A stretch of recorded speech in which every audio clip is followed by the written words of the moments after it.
Eshitilyaptimi?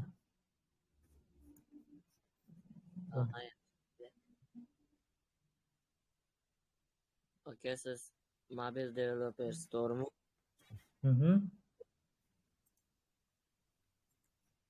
Mana front-end o'rganmoqchi edim, keyin shu mobil developerlikka qiziqib qoldim mana. Tabriklayman. Yaxshi. Hop, mobilda ham endi yo'nalishlar ko'p. Masalan, Android native, iOS native yoki shu Flutter yoki bo'lmasam React native ham bor. Mobil uchun o'rganmoqchi bo'lsangiz, Men ko'proq Flutterda ishlamoqchiman. Menda Windows, shuning uchun iOSga dastur yozolmayman. o'zi bu yerda deyarli hamma Flutterga o'tgan paytida MacBook yoki boshqa narsasi bo'lmagan. Masalan, o'zim ham deyarli 1,5 yilcha Windowsda ishlaganman. Bu MacBook yo'q degan bu muammo emas. O'rgansa bo'ladi.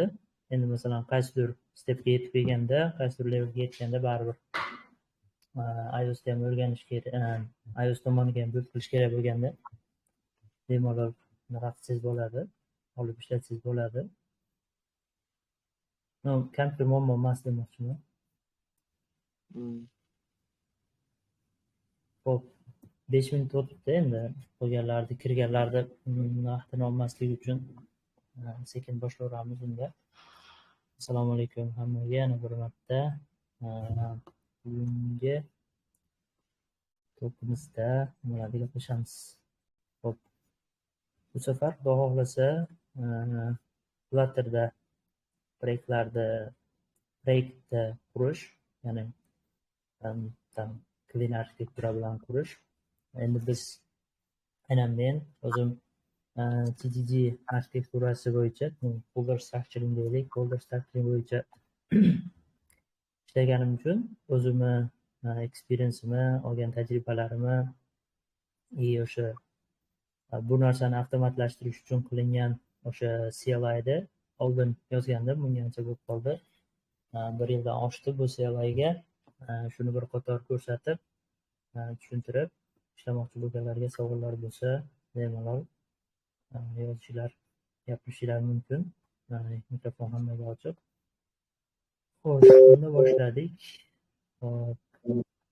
Screen recording boshqa.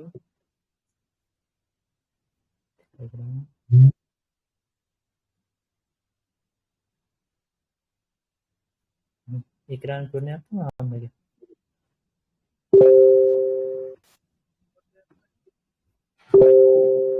Ekranim o'zimga ko'rinmayapti, sizlar ko'rinyaptimi? Yo'q, bizga ham ko'rinmayapti. Ko'rinayotgandi, просто zoomda turganingizga stop turdi. Ko'rinyaptimi? Endi ko'rin. Xo'sh, unda birinchi navbatda hop screen recording qilishdan oldin narsani yozib olishim kerak edi. Xo'sh.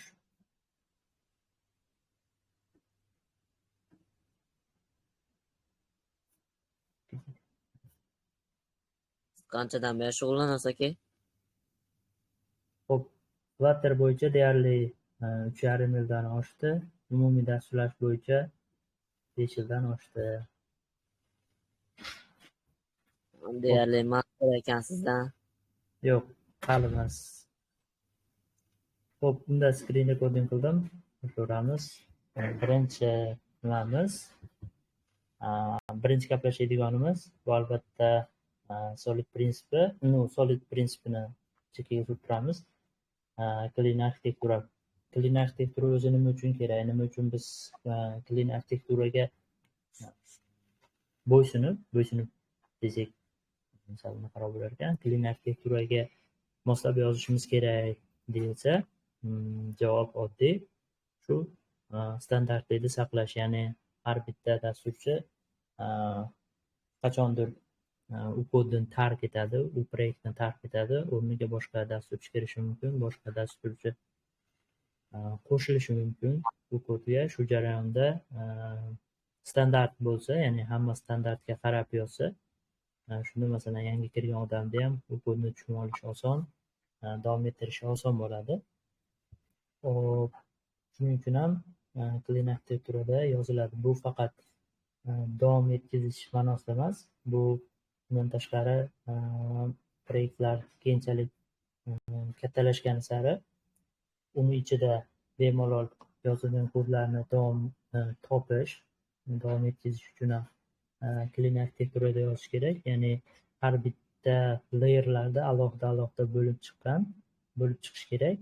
Shunda masalan davom etish oson bo'ladi, ishlash ancha osonroq bo'ladi. Xo'p, bizda bu diagrammada TDD arxitekturasi ham bemalol tushadi bunga. Ya'ni bu yerda mikrofonni o'chirib tursanglar ham bo'ladi. Ovozim o'zimga qaytyapti.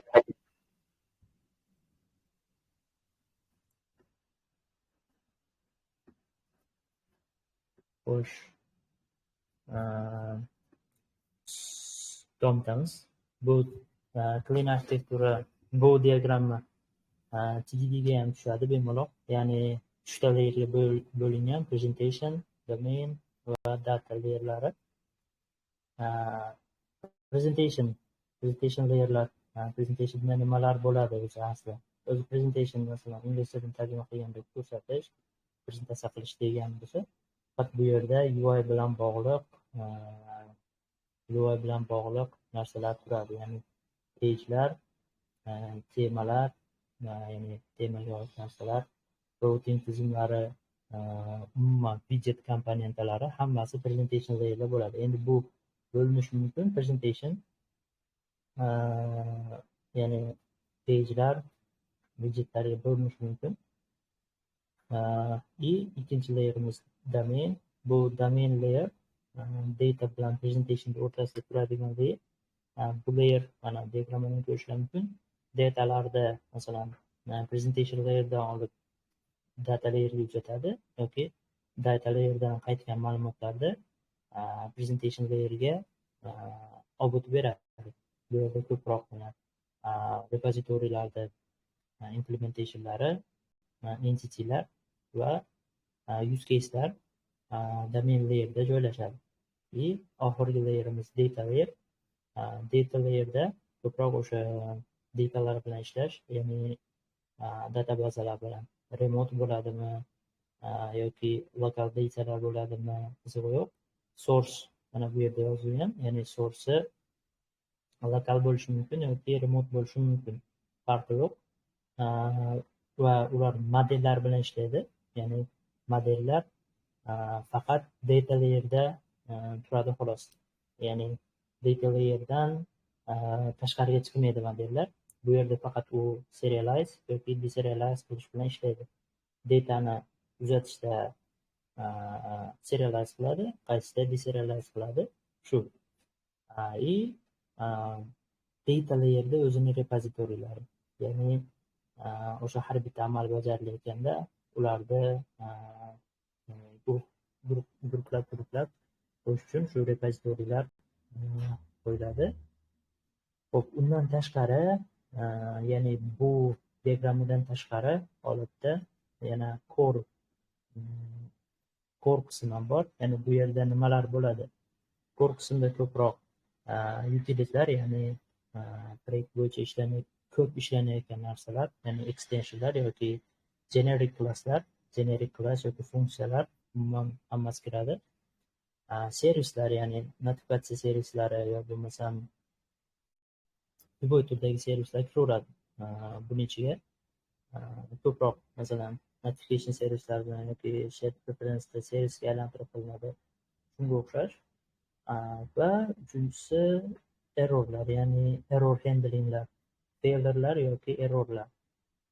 Ularda ham ya'ni base qismlari, ya'ni to'liq qismlari shu core qismda joylashadi. Undan tashqari bizda DI, ya'ni dependency injection. Bu tepasidagiga e'tibor bermaysizlar. Dependency injection, ya'ni bu o'sha projekt bo'yicha ishlanayotgan klass yoki umuman klasslar yoki obyektlarda klasslarga dependent qilish.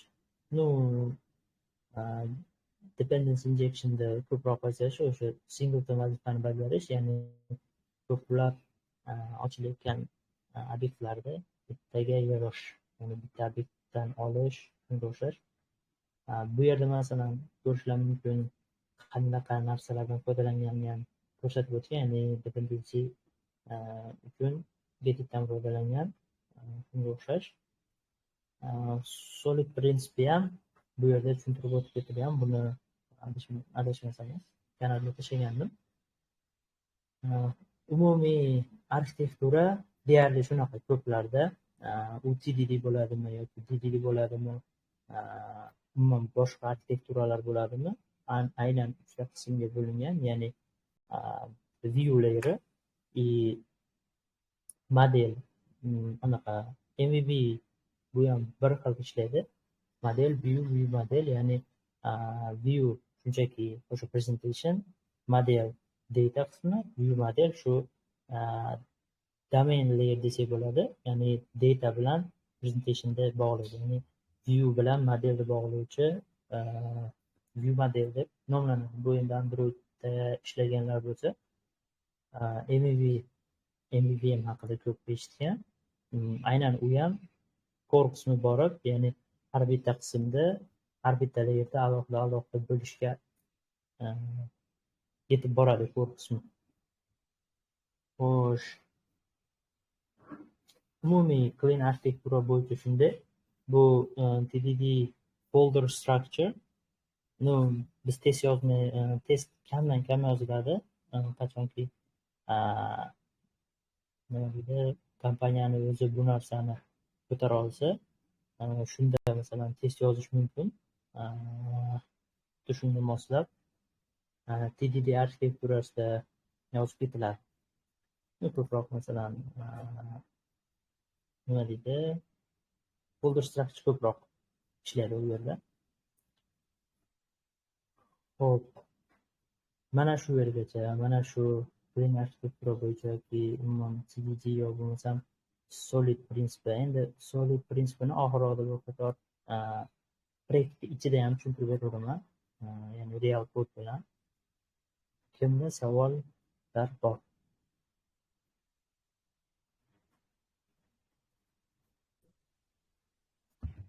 Kimdadir savol bormi? Xo'p, assalomu alaykum. Menda bitta kichkina savol bor edi. Alaykum assalom, bemalol. Mana asosiy faylni, masalan, любой bitta servis fayldan yo repositoriydan asosiysini yaratamiz, masalan, user repository, undan keyin user repository import qilib, narigi import faylni yaratamiz, abstract classdan anaqa implement bo'lgan asosiy sinfini. Shu ikkalasi ikkita alohida qatlamda turadi-yu, data keyin domain.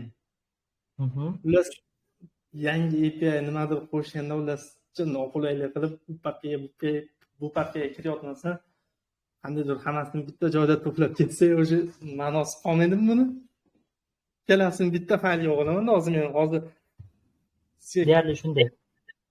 deyarli shunday ma'no qolmaydi, ya'ni clean arxitekturada ma'no qolmaydi. Bu yerda albatta har bitta layer o'ziga bu masalan bilmayman qanaqa, menda masalan aniq bilaman, ya'ni qaysi fayl ichida joylashgan. Endi bu narsani ustida masalan ko'p ishlasangiz, o'sha men buni nimasini topganman, ya'ni foydasini topganman, ya'ni qandaydir nima deydi, proyektda любой masalan TDDda yozilgan bo'ladimi yoki shunday clean arxitekturaga moslab yozilgan bo'ladimi, sразу kiramanda men o'zimga kerakli qismlar uchun уже bilaman bu narsa qayerda joylashganini.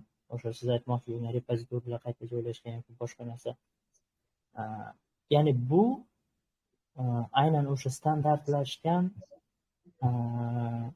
standartlashgan narsa bo'lgani uchun ham buni buzolmaymiz.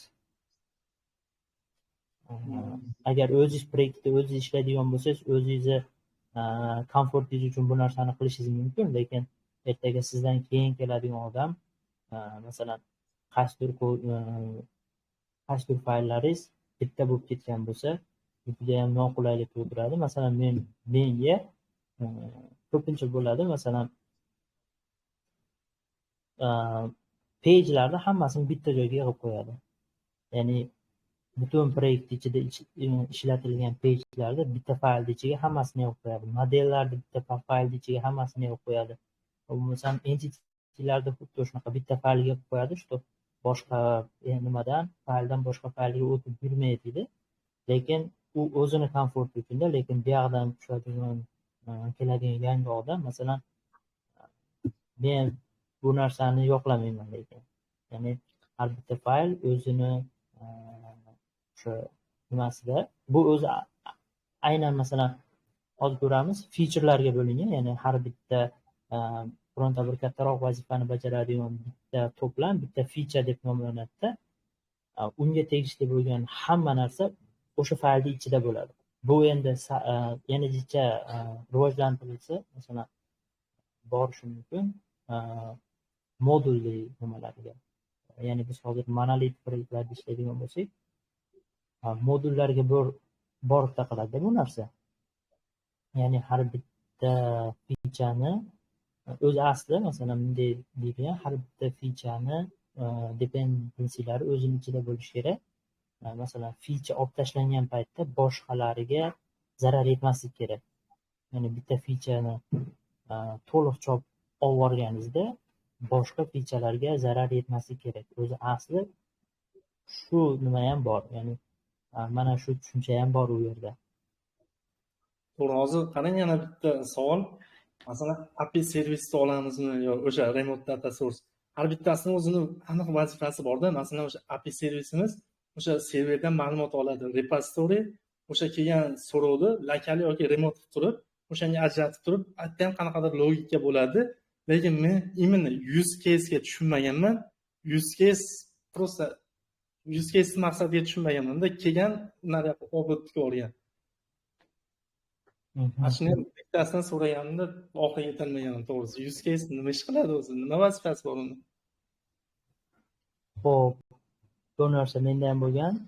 Ya'ni boshida use case nima uchun kerak deganman, даже model nima uchun kerak, entity'miz bor yo bo'lmasam modelimiz bor, entity nima uchun kerak deb so'raganman. Use case o'zi nima uchun kerak?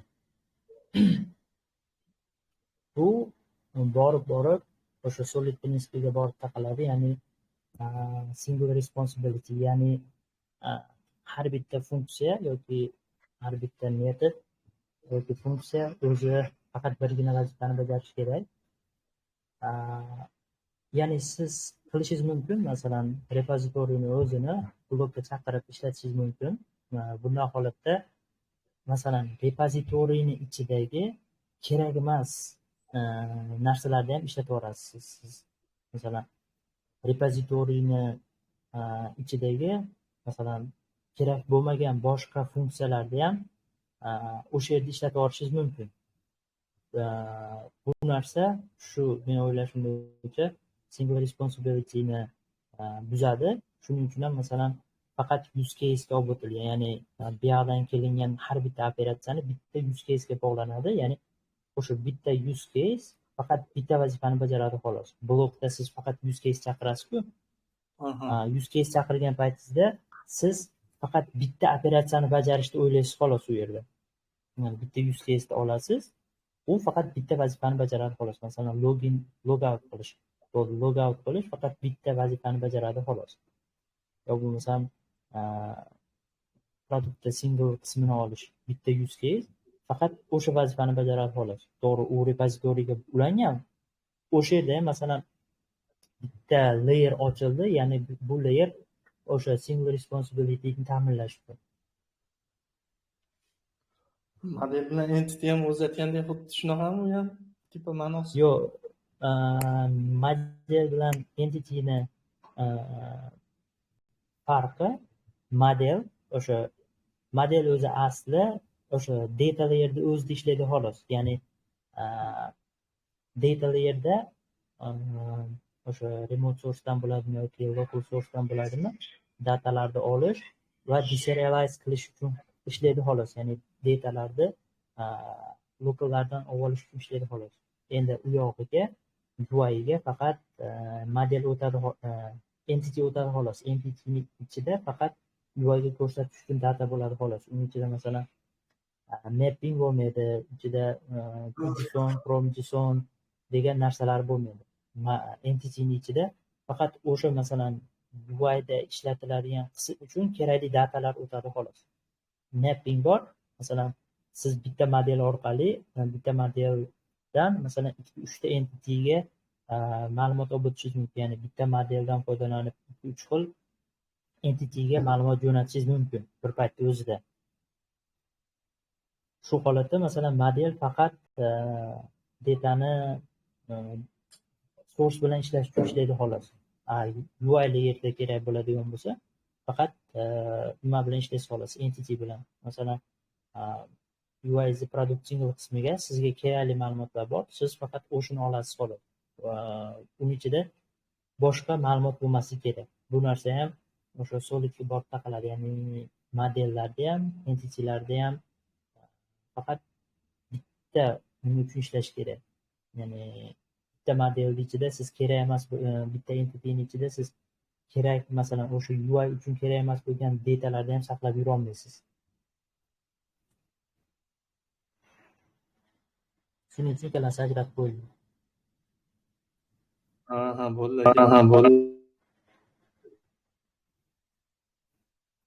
Xo'sh. Boshqa savollar, tushunmovchiliklar yo'qmi? Voy, Soljon aka, yaxshimisiz? Yaxshi, rahmat. Doimli qandaysiz? Manda hozir shunaqa narsa bo'lib turibdi-da ishxonada. Bu ko'p vaqt olib qo'yadi-ku bu ishga yozishlar, mana shu entity, model, repository. Bizga shunaqa narsa kerak bo'lib turibdi. Sразу chiqish kerak-da.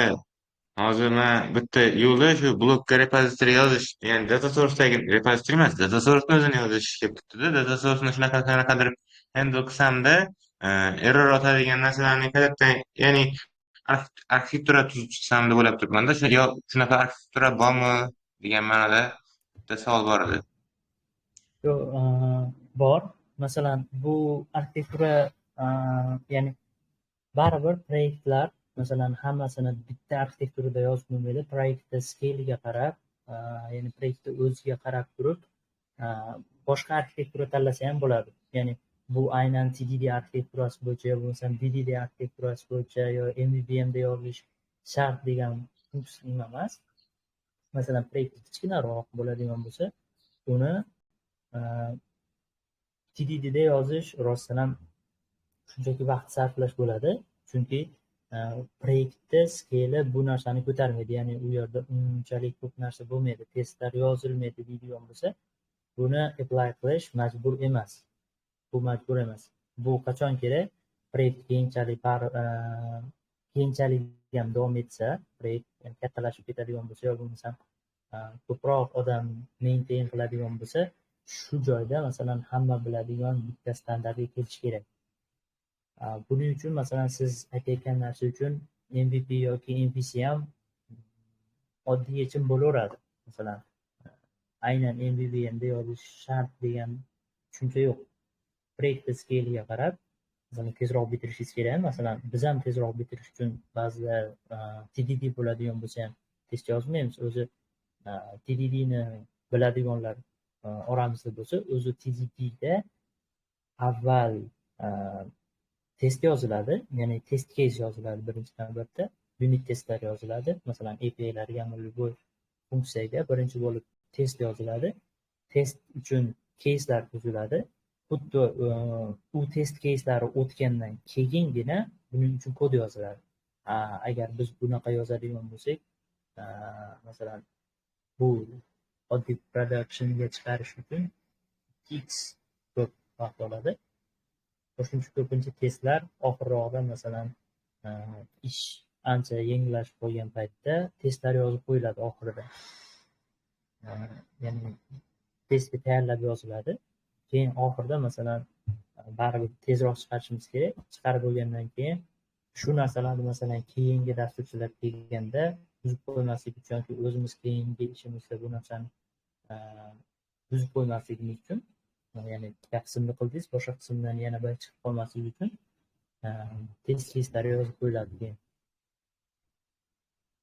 Hozir men shunaqa qilmoqchi edimda, shu data source yozsamda, shu packajlar shunaqa, papkalarning tartibi shunaqa, keyin blokda shu data source'ni chaqiramanda, keyin qachondir shu proyekt uchun optimizatsiya qilish uchun vaqt ajratilgan vaqtda kursorgami yo qaysidir AIgami, agentgami shunaqa narsa bersamda, shu narsani use case'larini ham yozib beradigan dokumentatsiya qilsam deb o'ylab qoldim-da.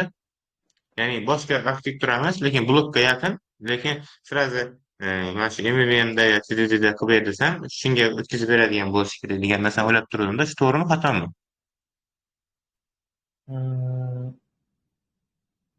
Ko'proq xato, ozgina to'g'ri.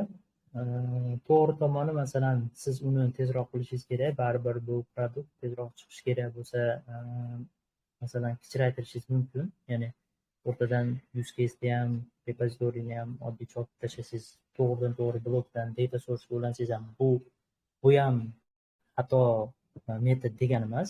Bu ham to'g'ri metod. Prosta keyinchalik, masalan, hech kim xohlamaydi qaytadan kodni refaktor qilib chiqishdi. Masalan, men refaktor qilishdan ko'ra noldan yozib qo'yishni ma'qul ko'raman-da.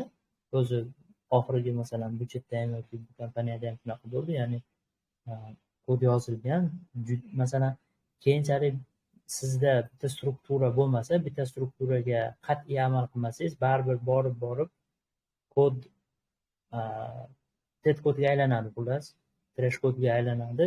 Keyin o'zingiz ham, masalan, refaktor qilishni xohlamay qolasiz. Hammada bo'ladi bu holat.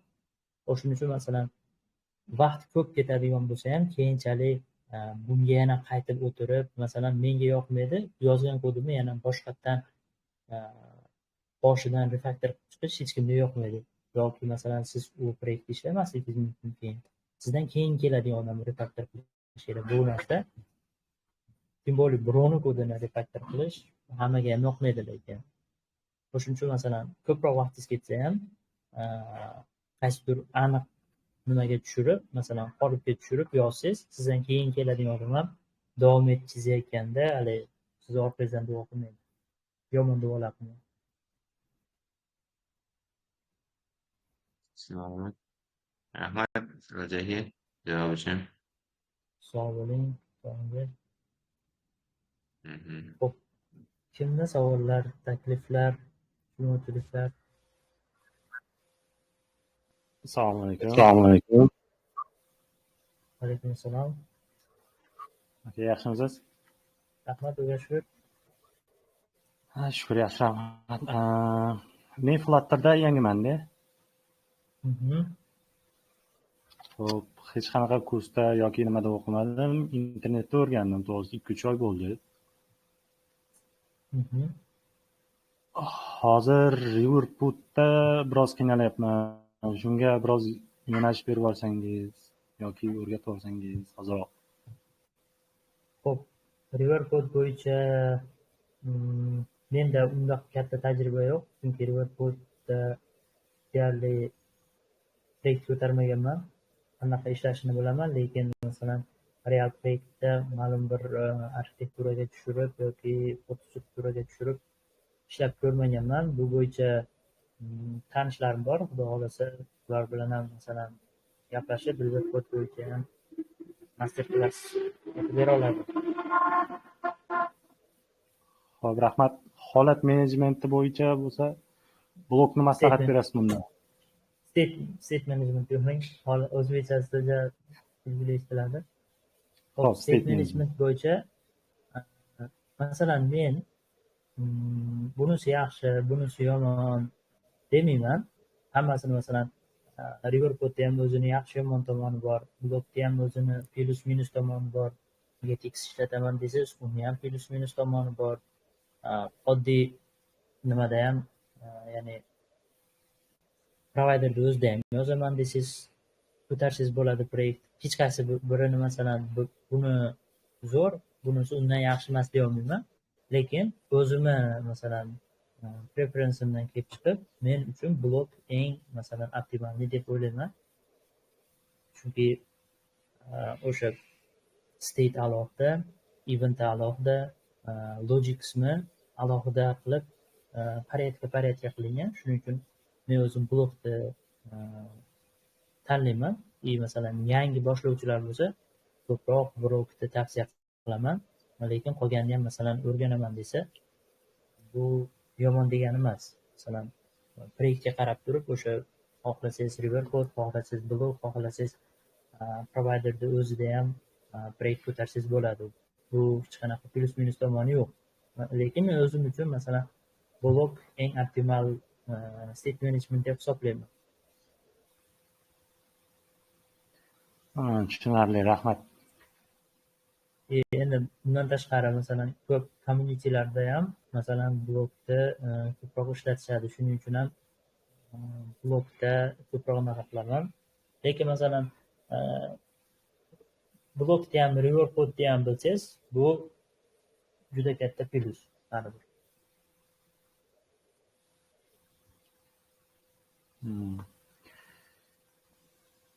Keyin lokatsiya bo'yicha so'ramoqchi edim.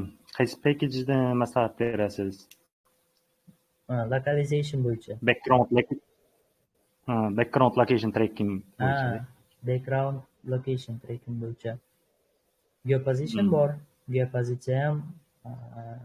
Geoposition bor. Bu ham zo'r ishlaydi menimcha. Ya'ni ancha nimasi servislari yaxshi, background ham ishlayveradi geolokatsiya. Adashmasam. Masalan, bunaqa narsalar masalan bu so'rash nimada emas, ma'nosida emas. Bu narsalarda masalan ko'proq adashmasam yo'q. Fluttergem bor. Fluttergems.dev ishlatsangiz, bilsangiz, o'sha masalan Fluttergemga kirsangiz, o'sha yerda masalan qaysi yo'nalish bo'ladi, nima qilmoqchisiz, o'sha yo'nalishlar bo'yicha masalan eng sara pekejlar, ularda masalan qaysi nimalarni ishlatgan, ya'ni qanaqa proyektlarni ishlatgan, proyektlarni ichiga kirib xohlasangiz examplelar ko'rishingiz mumkin. Open source proyektlar juda ko'pda. Fluttergemga kirasiz, masalan geolokatsiya deb yozsangiz, o'sha tepada search bor. O'sha sizga o'sha geolokatsiya bo'yicha o'z bitta alohida nimasi bor, kategoriyasi bor. Kirsangiz o'sha nimalari bo'yicha, update'dagi reytingi bo'yicha ham, update qilingan sanalar bo'yicha ham tayyor masalan ma'lumotlar bor. Kirib turib har bitta pekejga o'tmaysizda, shunchaki o'sha yerda anaqa berib ketgan, ma'lumotlar berib ketgan, ya'ni nima ishlar qila oladi bu pekej bilan va masalan qaysi даже masalan ichiga kirganingizda pekejda shu pekejdan foydalangan nimalar ham bor. Open source proyektlar bor. Masalan ko'pincha men shundan ishlataman, ya'ni bironta bir yangi pekej ishlatishim kerak bo'lsa, Fluttergemga kiraman, o'sha pekejda yozaman, qaysi kimlar ishlatgan, qanaqa proyektlarda, real proyektlarda ishlatishgan, kirib masalan kodidan ko'raman, qanaqa ishlatish bo'yicha. Shu masalan ko'proq tajriba olaman o'sha joyda.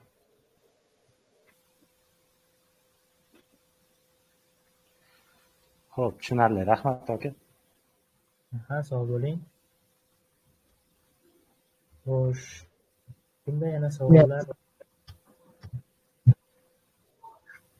Oke, sizdan o'rganib Flutterni ilova yaratishgacha borsam bo'ladimi?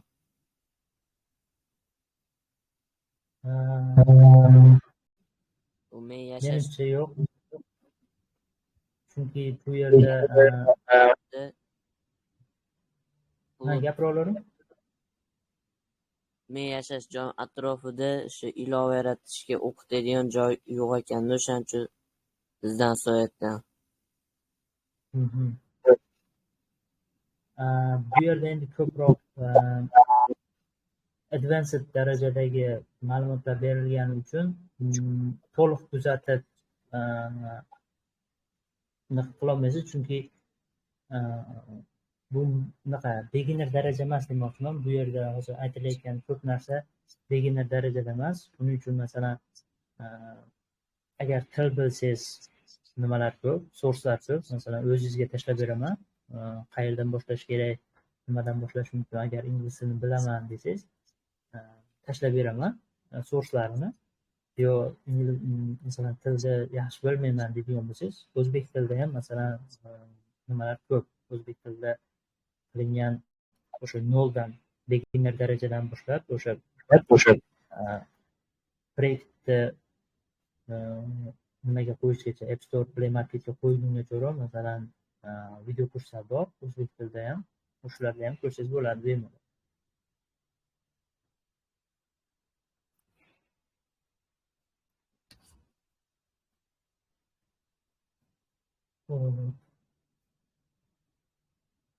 Unda qilsak bo'ladi, ya'ni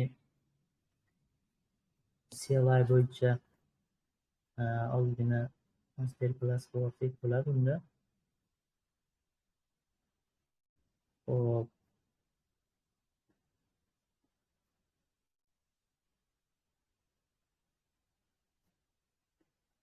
Xo'sh.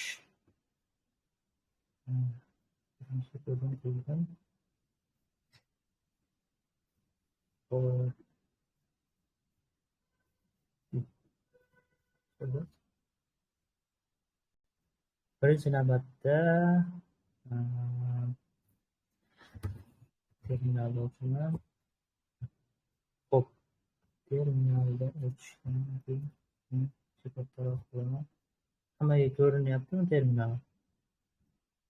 Terminalda yozilayotgan narsa.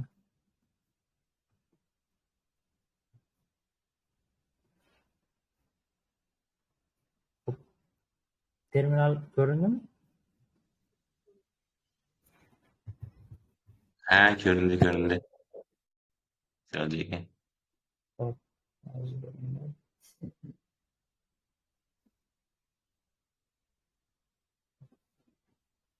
Hop, terminal ko'ringan bo'lsa, CLI bo'yicha ozgina berib ketaman.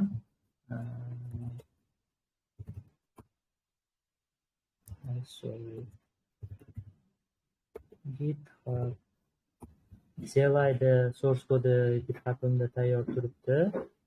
Buni bemalol kirib xohlagan odam yozsa bo'ladi. Olib ishlatsa bo'ladi bu narsani.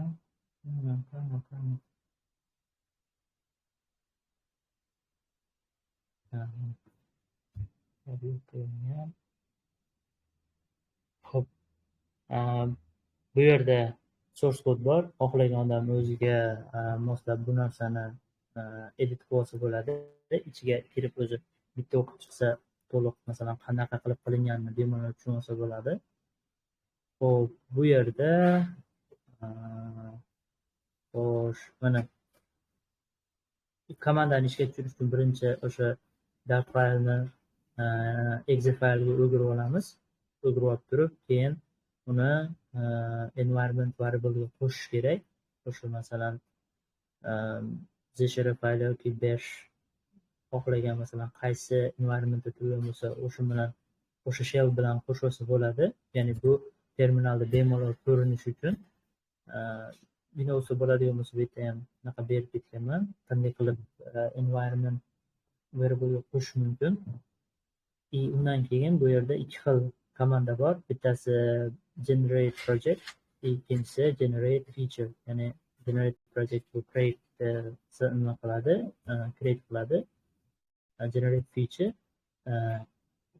o'sha bu generate feature ko'proq proyektni ichida terminal orqali ishlatilganda o'sha featurelarni qo'shib beradi.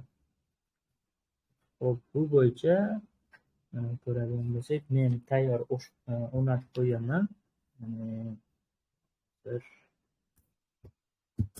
ko'radigan bo'lsak, bu yerda mana proyektni o'zini qo'shib qo'yganman, ya'ni generate bin faylni o'zini ichidagi exe faylni qo'shib qo'yganman.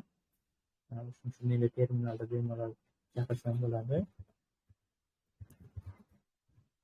Project bo'ldi.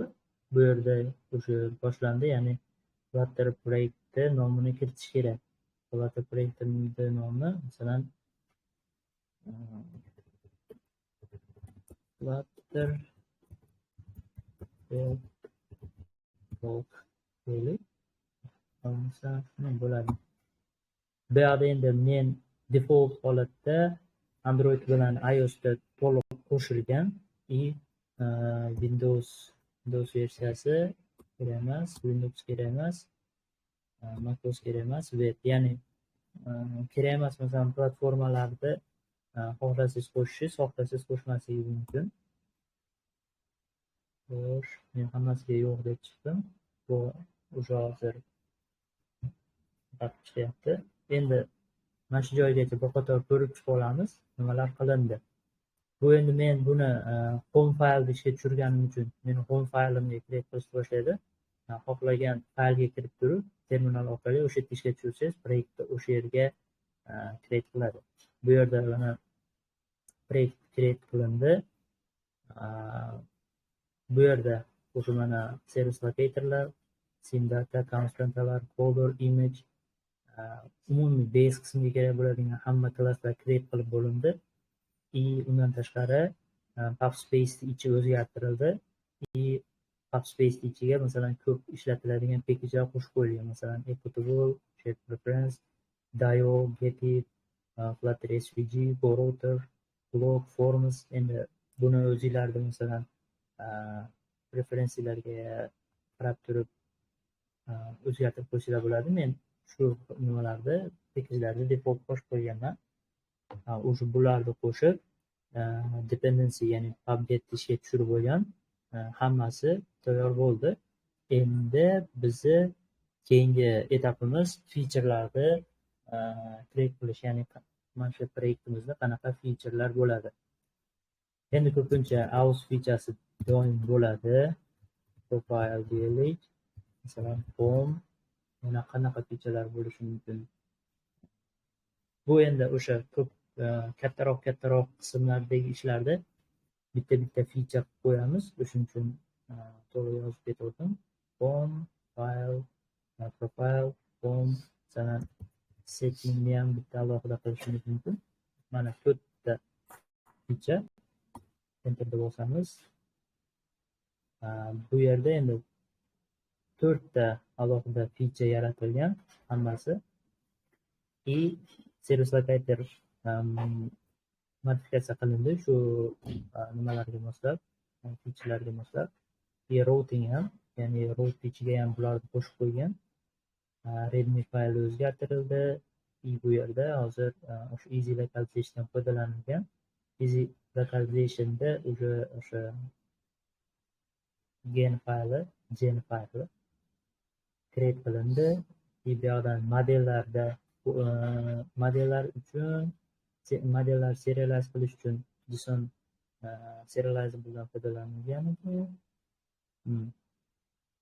JSON serializable o'shundan foydalanilgandi. Shuning uchun run'da ham ishlatib yuborgan, ya'ni G fayllarni hammasini create qilib bo'ldi. O'sha bizga proyektda o'sha oxiriga mana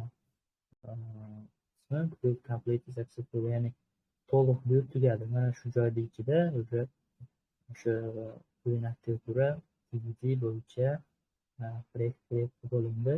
Buni endi Discord orqali ishga tushirib olamiz. Xo'p,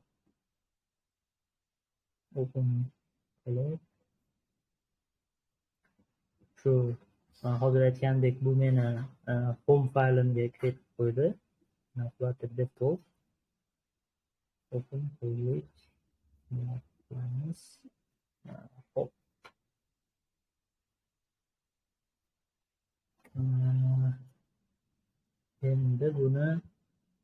qator kodlarni ko'rib chiqamiz. Xo'sh.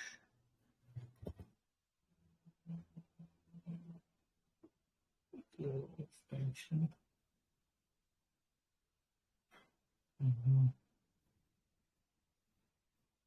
Xo'sh, bu yerda ozgina xatolik ketibdi. Men hali ozgina o'zgartira kiritganman. Nimalar bo'libdi? Extensions.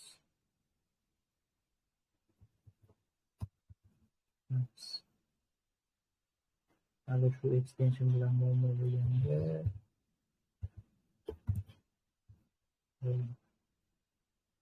ho'p, deyarli tayyor. Ya'ni buni ko'rishlar mumkin. Menimcha hammaga ko'rinarli bo'ldi. Xo'sh, to'liq boshdan boshlaydigan bo'lsak, bizda lib fayl bor. Mana assets fayli ham tayyor create qilingan. Iconlar, imagelar, translation bu yerga faqat hozir o'zbek naqamni qo'shib qo'yganman. Qolgan hammasida oddiy git faylni YouTube fayli xolos.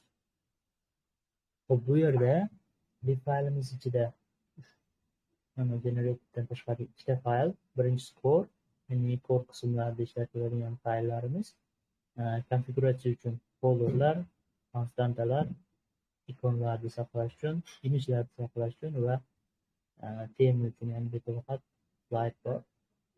Xo'p, error handling uchun error handler bu yerda example sifatida berib ketilgan, ishlatilgan ham custom exception, parsing exception, catch exception, bu yerda endi server exception ham bor. Failurlar, xuddi shu errorlarda failur qismlari. Networking uchun DIO ishlatilgan. Hop, DIO settingi bu yerda o'rnatilgan hammasi. Ya'ni log interceptorlari ham уже o'rnatib qo'yilgan. API endpoint'i bu mixing class, ya'ni buni centralize qilgandim, ya'ni endpoint'i mana shu yerdan bemalol boshqarsa bo'ladi. Bu ham network ichiga qo'shdim, chunki bu networkga oid servis. Custom interceptor bu yerda shu errorlarni catch qilish, yana tokenlarni refresh qilish, shunga oid qo'shimcha nimalar bor. Ya'ni interceptor o'zi bu. Routing uchun Go-routerdan foydalanilgan. Bu yerda mana uchta qo'shimcha ham qo'shilgan, ya'ni setting, home, profile, house qo'shimcha qo'shib qo'yilgan. Mana uni o'chirib yubormaysizlar, chunki bu keyinchalik ham masalan bunaqa qo'shishimiz mumkin. Nima deydi? Feature qo'shishimiz mumkin. Bu yerga ham qo'shadi, import ham qiladi. Passiv qismlariga masalan Go-routerlarni qo'shadi. O'shuning uchun bu tipa markdown sifatida ishlaydi, flag deydi, flag sifatida ishlaydi, ya'ni mana shu yerda pastdan qo'shish kerakligini bildirish uchun. Bu yerda mana bu pastdagi example ikkita navigatsiya uchun qo'yib qo'yilgan, ya'ni navigatsiyalik nima ishlab qo'ysak bo'ladi. Nima qilib ishlatsak hammaga o'z yerda nima qilinganini ko'rinadi. Xo'sh.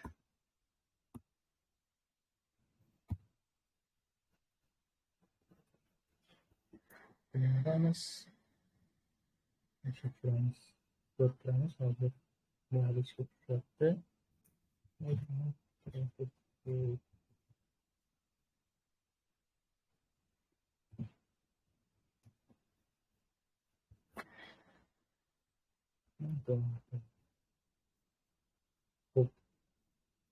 Service, endi bu yerda namuna sifatida berib ketilgan, ya'ni shell route'dan foydalanib navigatsiya qilingan, navigation bar qilingan. Pastda mana house uchun profile, home, setting uchun alohida routing nimalar qilib qo'yilgan. Route'larni servislar ichida hozir masalan shared preference bor. Shared preference'da shu bu yerda example sifatida yozib qo'yilgan, ya'ni put qilish, eget qilish. Keyinchalik masalan kerak emas bo'lganlarni o'chirib tashlashingiz mumkin, chunki bunaqa kerak emas, ya'ni kerak emas kod saqlanib turmasa kerak baribir. Use case, bu base use case, bu ko'proq o'sha generic desak yarashmaydi. Tipa bu generic, ya'ni bu yerda type va parametrlar uzatish uchun ishlaydi. Bu o'sha abstract class qilib chiqarib qo'yilgan. Bu use case o'z uchun, use case ishlatish uchun. Xo'p. Keyingisi utilda ichi. Bu data source uchun qilingan util, ya'ni bu yangi o'zim qo'shganman mixing class qilib, ya'ni data source'da exception'larda har bitta funksiya uchun yozib yurgandan ko'ra check response degan bitta alohida funksiya qilib qo'yganman. Bularda o'sha data source ichida shunchaki check response deb turib ichiga request yozaman. Bu yerda masalan qandaydir exception bo'ladigan bo'lsa, o'sha uni o'zi check response ichida o'sha naqa qilinadi, handle qilinadi qolgan qismlari. Buning uchun bitta example'ni ko'ramiz. Data source xo'sh, mana ko'rishlar mumkin, ya'ni data source ichida bu yerga this qilib data source util qo'shilgan. O'sha tepada ko'rganimiz data source util ichida check response bor va bu check response ichida response dataga, ya'ni API ga запрос и uni tekshirganman. Agar bo'ladigan bo'lsa bu yoqqa olib o'tadi, ya'ni yuz qaytadigan success bo'ladigan bo'lsa datani o'zini qaytaradi.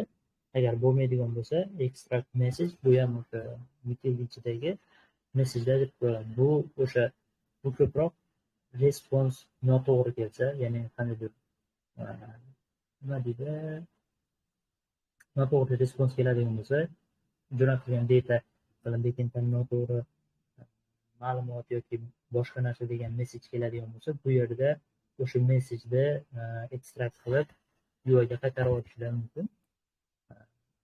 Shu maqsadda util qilib chiqarib qo'yilgan. Bo'lmasa mana shu to'liq narsani qayta hamma joyda yozib chiqishim kerak edi. Bunga shu check response o'zini bu yoqdan mixing classga olib chiqib qo'yganman. Isroil aka, shu yerda bitta savol bersam bo'ladimi? Bo'ladi. Mana shu server exception'ga o'xshaysiz-ku. Mana shu vaqtda bitta case ham bor-da, server exception'ga tushmasdan Dio'ga ham tushib qoladi-da ba'zida.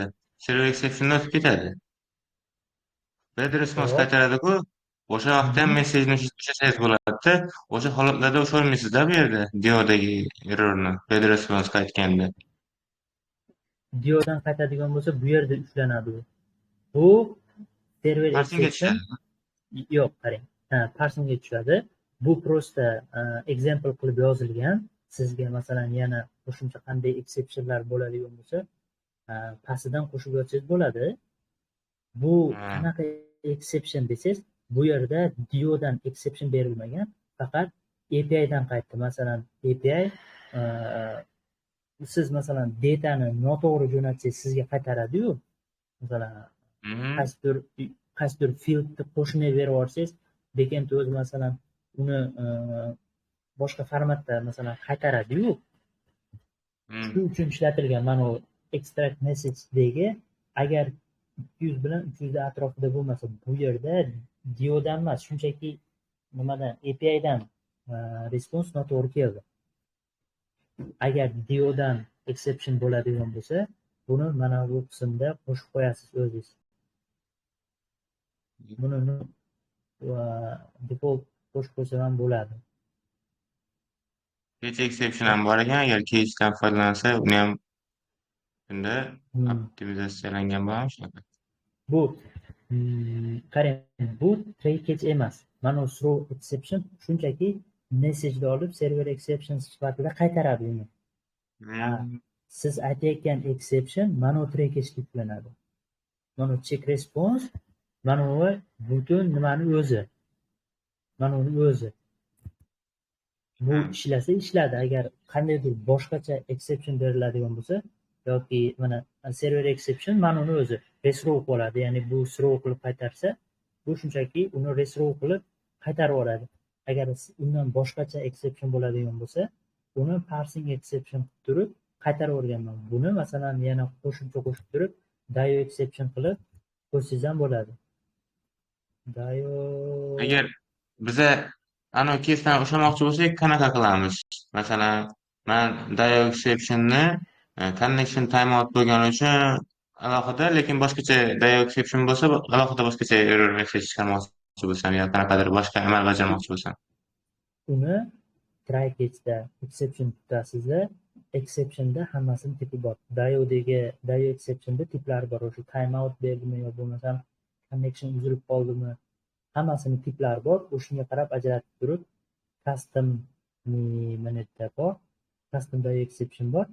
Buni ichiga nima ma'lumot jo'natmoqchisiz, shu narsalarni qo'shib turib, bu yerdan o'sha exception sifatida qaytarib oladi. Keyin failurdan olib o'tasiz uni. Nimada repozitoriyda exceptionlar failurga aylanadi. O'sha joyda bu qismga olib o'tib olasiz. Tushunarli. Rahmat.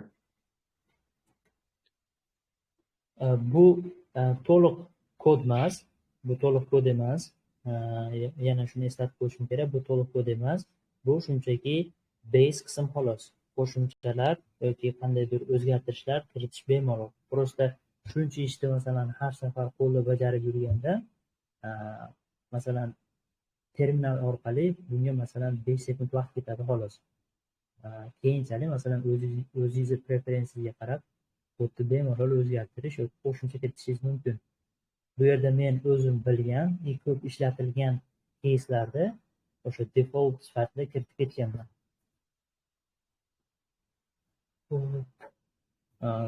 Tipa data source detail shu. Nimada? Enamizda nima bor? Pop-up bor. Ya'ni failure success warning uchun qilingan default pop-up bor. Shuning uchun item va nimalar folderlarini bu yerda default qilib enumeration qilib qo'shib qo'yganman. Bu hozir extensionlarda ko'ramiz. Xo'p, extensionlar ko'pchilik ishlatgan. Bu yerda o'zi ochilibdi ham. Xo'p, extensionlarni ko'pchilik ishlatgan. Extensionlar juda ham zo'r, ya'ni ishlatish uchun juda ham oson narsa bo'lgani uchun build context o'ziga ham extensionlar yozib qo'yilgan. Kerak emaslarni o'chirib yuborasizlar, chunki kerak emas kodlar bu yerda turishi kerak emas. Bu shunchaki o'sha aytgandek default kod o'zgartirish kiritish mumkin. Bu yerda qo'shilgan tema text simga, color simga, padding of ga, ya'ni media query ga, size of uchun brightness o'sha abbar brightness uchun abbar simda o'zi. Undan tashqari mana show pop-up o'sha enumeration ichida ishlatilgan pop-up status bor. Mana pop-up status. Statusga qarab turib, bu yerda o'sha top snack bar qandaydir boshqacha o'zgarishi mumkin. Message child berishingiz mumkin text sifatida, text mana child sifatida child berishingiz mumkin, bo'lmasa oddiy message qabul qiladi. Hate nima uchun ishlatilganini men ham bilmadim. Bu to'liq pop-up uchun. Bu yerda extension crossfade uchun olib qo'yilgan. Buni ko'p ishlatganim uchun yozib qo'yganman. Ya'ni crossfade animatsiyani ko'p ishlatardim. Shuning uchun masalan is second degan narsani har doim bunaqa tekshirib yurishni o'rniga buni o'zida yo'q. Shuning uchun yozib qo'yganman. Qo'shimcha extensionlar yozib ketsanglar bo'ladi. Int uchun, string, double yoki boshqa narsa uchun shu yerda extensionlarni davom ettirib ketsangiz ham bo'ladi. Repository util uchun repozitoriy util uchun bu xuddi tepadagi data source utilga o'xshaydi.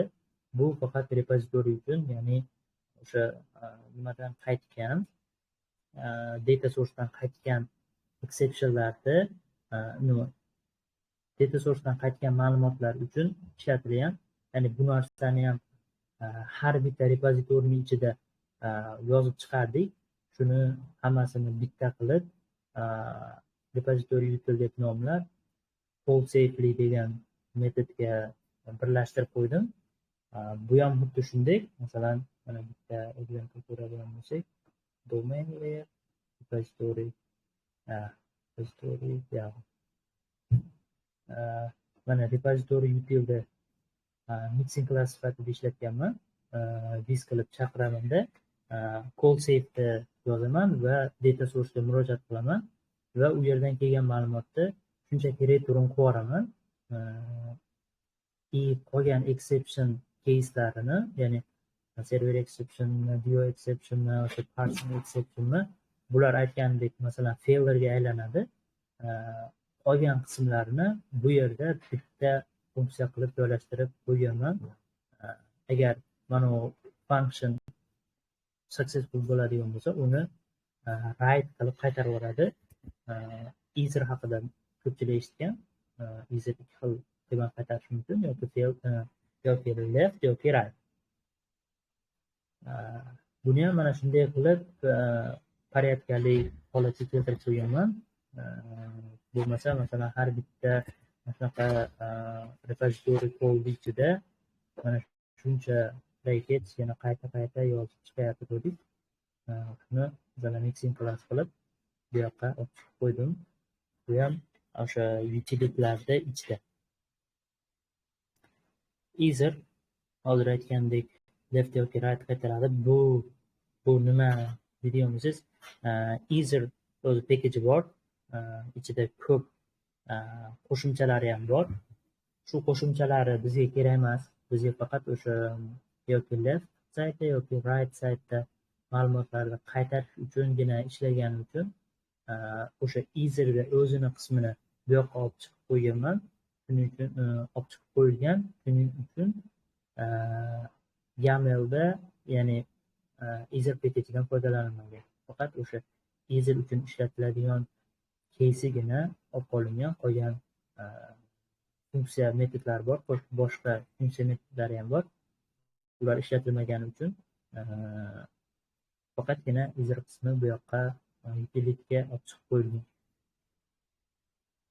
Bu yoqda formatorlardan ko'pchilik foydalanadi.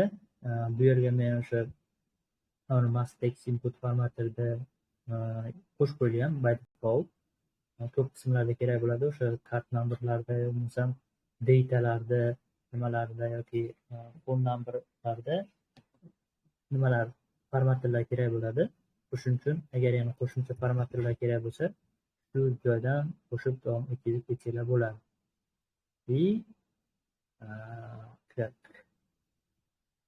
Core qismda eng kerakli qismi, ya'ni servis locator. Servis locator o'sha aytganimdek dependency injection, ya'ni get-it. Ya'ni bu bizga o'sha singleton qilishga yordam beradi obyektlarimizni. Bu yerda ham mana bu qismni o'chirib olmaysizlar, chunki yangi nima qo'shgan paytimizda nima deydi, yangi feature qo'shgan paytimizda bu nimaga ham, servis locatorga ham o'sha yangi qo'shilayotgan featureni nimalarni obyektlarni qo'shadi, klasslarni qo'shadi. O'shuning uchun bu flag sifatida ishlaydi. Mana shu joydan qo'shib ketish uchun o'sha o'zi tepasiga yozib qo'yganman, o'rta o'chirmanglar deb. Buni ham ishlatib, mana xohlasanglar hozir ishlatib ko'ramiz. Ya'ni mana bizda hozir 4 ta dependency bor. Bu alohida bo'lib qo'yganimiz sababi o'sha har bitta featureni dependencylari alohida bo'lishi uchun. Ya'ni adashib ketmaslik uchun har bittasini funksiya qilib turib ajratib qo'yganman. Bu o'sha bemalol ishlash uchun, masalan, home dependencylari qaysilar deb o'rtasida o'sha bu yerdan home'ga bog'liq dependensiyalarni hammasi topib olishga oson bo'lishi uchun. Mana hozir 4 edi. Bitta yana feature qo'shamiz. Buning uchun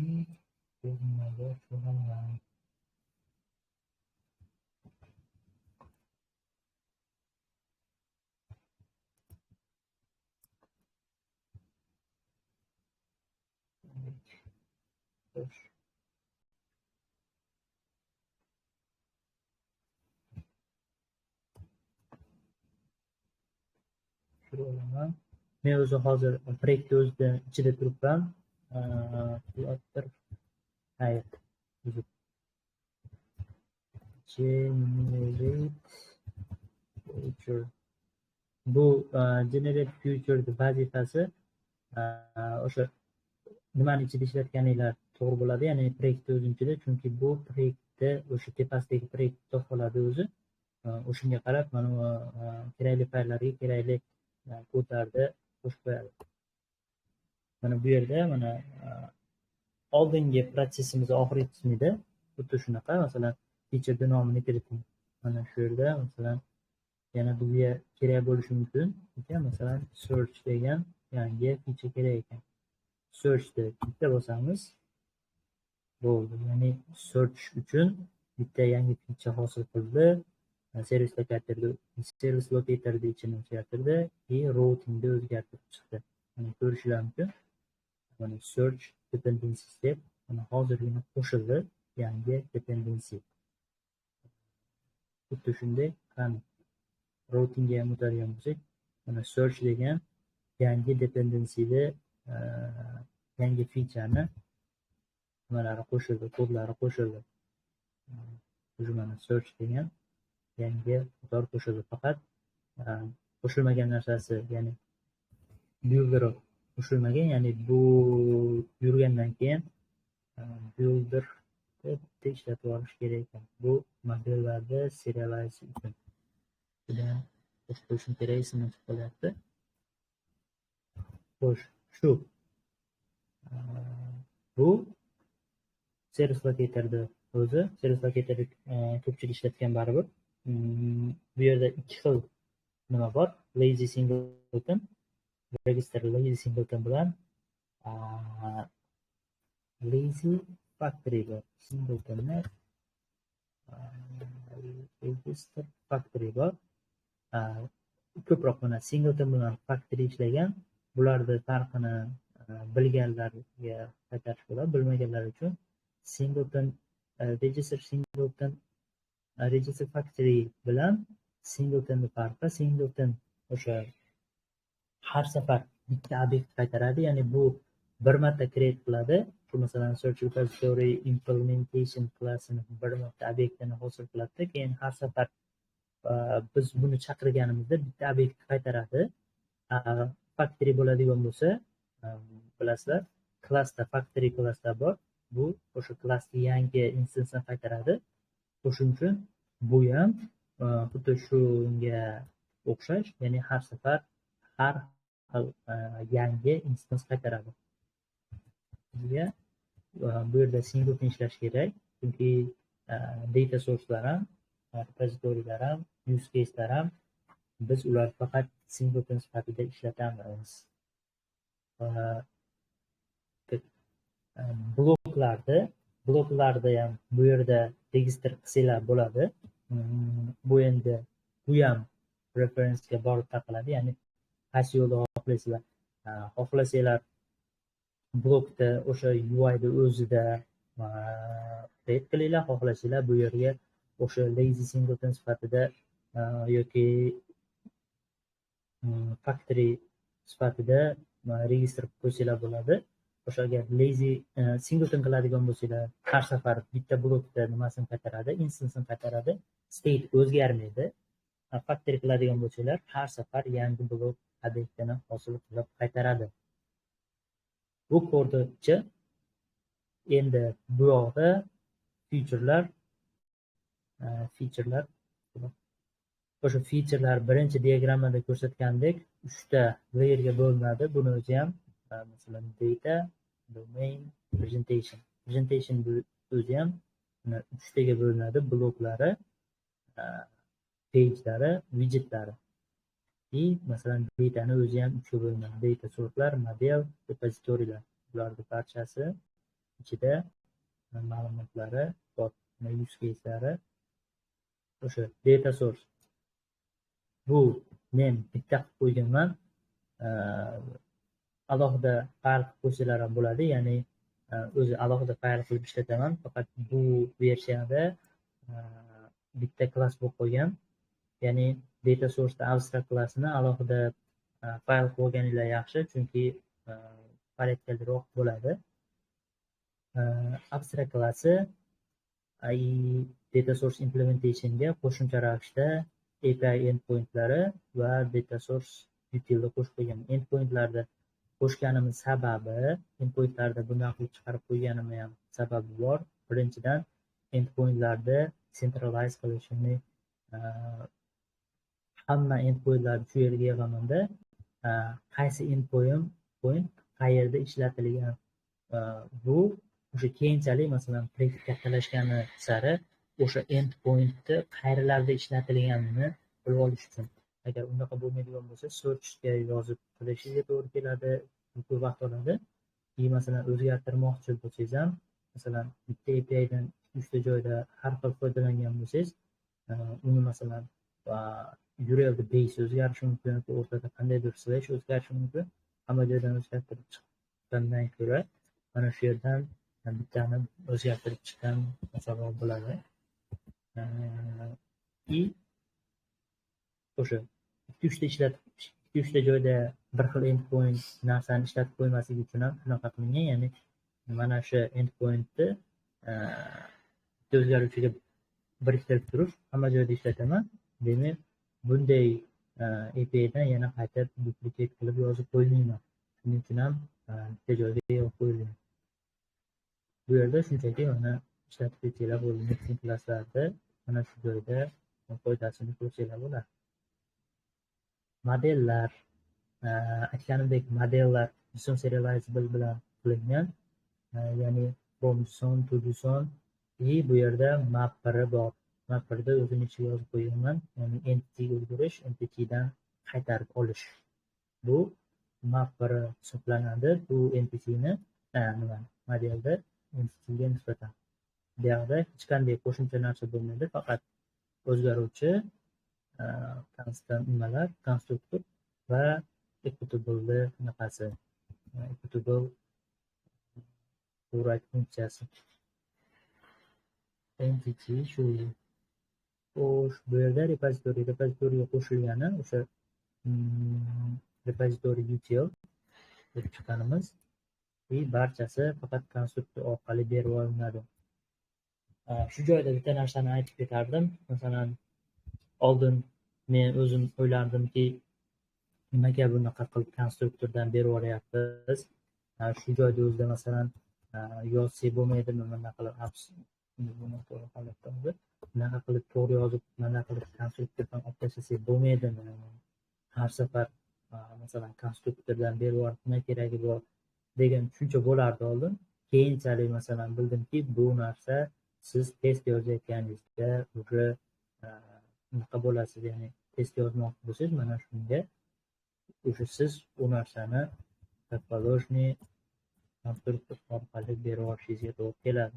Shuning uchun har safar konstruktor orqali o'zgaruvchilarni olgan yaxshiroq. Ya'ni tashqaridan keladigan bo'lsa, avval konstruktor orqali olgan yaxshiroq. Bu o'sha test yozish uchun ham osonroq bo'ladi. Keyingi layer domainda entity, buni ko'rib chiqdik. Repository abstraksiya, buni abstraksiyasi. Bu yerda use case o'sha base use case'dan implementatsiya olgan, uni callable funksiyasi mavjud. Bu yerda ham repository konstruktor orqali yuborilgan. Faqat bu abstraksiyasi, bu yana boshqa tushuntirib beraman. Bu solid bilan bog'liq va qolgan qismlar solid bilan bog'liq tushuntiriladi. Bu yerdan AUS uchun qo'l qilingan repozitoriylar depoli use case. Shu use case faqat bitta narsa uchun ishlaydi xolos. Masalan, AUS uchun ishlaydi xolos. Bu repozitoriy faqat AUS repozitoriylarni saqlaydi xolos. Boshqa repozitoriylarda funksiyalarni buning ichiga yozib qo'ymaslik kerak. Blok, men blok ko'proq ishlataman, shuning uchun blokda qilingan bu narsa. Xo'sh, blok umumiy tushuntirib ketdik. State'dan boshlaydigan bo'lsak, state'da form status bor. Kimlardir ishlatgan bo'lishi mumkin. Masalan, state'da class qilib turib, alohida qandaydir state'lar qilinadi. Ya'ni masalan, nima deydi, loading state qilib kimlardir yozgan, oldin o'zimiz ham yozganmiz. Masalan, loading state qilib turib, nomdan extend olib yozilgan. Agar siz ko'proq state'ingiz bo'ladigan bo'lsa, bunday klasslardan ko'p yozishingiz kerak. Shuning uchun forms ishlataman ko'proq. Ya'ni har xil statusdagi ma'lumotlar uchun forms eng optimal yechim. Ya'ni buni o'zingiz ham yozsangiz bo'ladi. Bu ham yoki enumeration class. Mana masalan nima deydi? Request status deb turib, har xil statuslarga bo'lib, klasslarda 5-6 xil klasslar yozib chiqishlar mumkin. Orqali blok, blok ko'pchilik biladi, blokni qanday ishlatishni.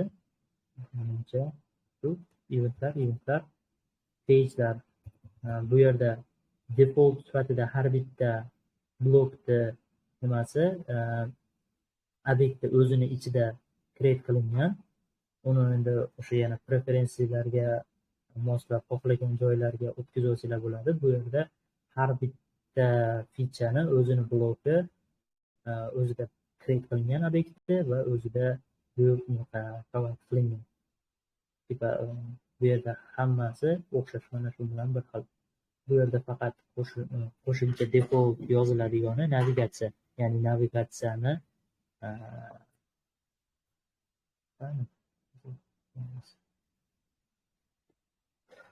bu yerda navigatsiya qilingan, e'tibor bermaysizlar, chunki mana uni defaulti off bo'lib qolgan.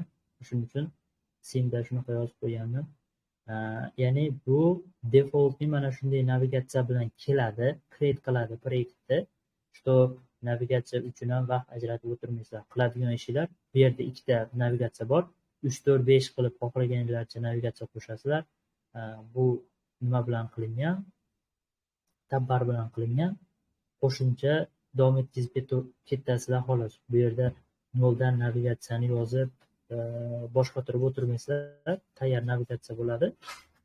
Prosta o'zgartirib ketishinglar kerak bo'ladi. Bu yerda itemini, bu yerda widgetni o'zi, ya'ni bu mana shu qismda o'zi, bu yerda itemi, bu yerda entities, ya'ni indeksi, title, selected icon, selected icon, shunaqa narsalar. Bu o'sha bu sizlar qo'shmaysizlar, bu o'zi qo'shiladi. Sizlar shunchaki featurelarda yozasizlar, navigatsiya o'zi qo'shiladi. Common ham o'zi qo'shiladi. Commonning ichida ko'p ishlatadigan narsalarim bordi. Masalan, custom button, custom image view, grid pagination, image placeholder.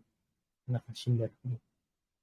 List pagination, pagination loader, pop-up container, bu o'sha pop-upni containeri, ya'ni content qismi. Scale animation widget, scale qiladigan animatsiya beradi. Bu o'sha common ko'p ishlatganman, hamma proyektlarda ishlatganim uchun bu narsani ham default sifatida qo'shib qo'yganman. Ya'ni sizlar buni kiritmaysizlar, bu shunchaki o'zi keladi. O'zinglar preferensiyalarga qarab, yana masalan common ishlatadigan nimalar widgetlarda qo'shib qo'yishlar mumkin. Nimadan GitHubdan olib turib qo'shib qo'ysanglar, masalan har safar u narsalarni qaytadan bir ko'chirib yurmaysizlar, yo bo'lmasam qaytadan bir o'ylanib yurmaysizlar xullas. Common bilan home default o'zlari qo'shiladi. bizda generate, endi bu lokalizatsiyani generatsiyasi, buni endi hamma ishlatib ko'rgan. Easy localization ishlatganim uchun bu narsalar o'ziga keladi. Main package, main package nima? Main dart. Bu yerda mana runs on guard deb ishlatilgan. Bu o'sha handle qilinmagan errorlarni handle qilish uchun buni ko'pchilik ishlatadi. Bu yoqda mana yozib qo'yilgan widget binding setup servis locatorda setupi, bu yoqda runner easy localization qo'shilgan. Tayyor pastda masalan my app, уже media query nimalari, mana text keladi.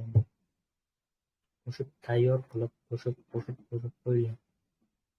Bu yerda qilinadigan ish shunchaki bu nimani strukturani tushunib olgan odam uchun bu yerda shunchaki masalan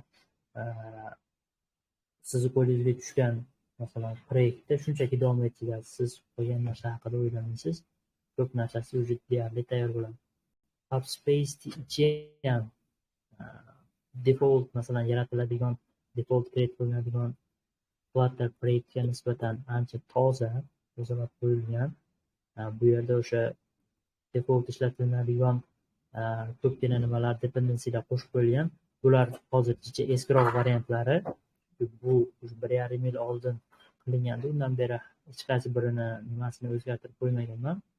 Versiyasini o'zgartirib qo'ysalar bo'ladi. Yana qo'shimcha narsalar qo'ysalar ham bo'ladi. Umumiy proyektda generate qilish shunaqa. Oxirgi ishlagan 3 yoki 4 ta proyektimda, o'sha katta proyektlarda aynan shundan foydalanib ishlaganman va bu juda ko'p plyuslarni bergan. Что hamma proyektlarim deyarli strukturasi bir xil. Birinchisidan ikkinchisiga o'tganimda ko'p ham bo'lib qolmayman. Nima deydi?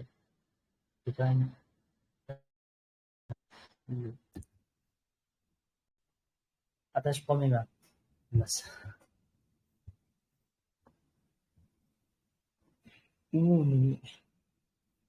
Umumiy shunaqa. Bunda savollar, mumkinliklar bo'lsa bemalol so'rashlar mumkin. Assalomu alaykum. Alaykum assalom.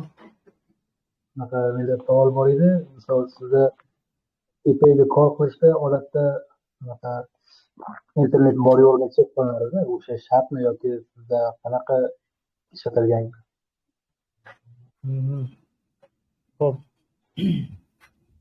API'larga kol qilishda internet checking ishlatilmagan. Buning uchun Dio uchun yozib qo'yilgan. Nima deydi? Interceptor yozib qo'yilgan. Masalan, Dio timeout exception beradigan bo'lsa, masalan, internet yo'q bo'lib timeout exception beradigan bo'lsa, uni retry service bor. Ya'ni qaytadan ishga tushirish uchun retry servisga yig'ib ketadi. Masalan, siz dasturni ishlatyapsiz, API kodlar beryapsiz, ulardan o'sha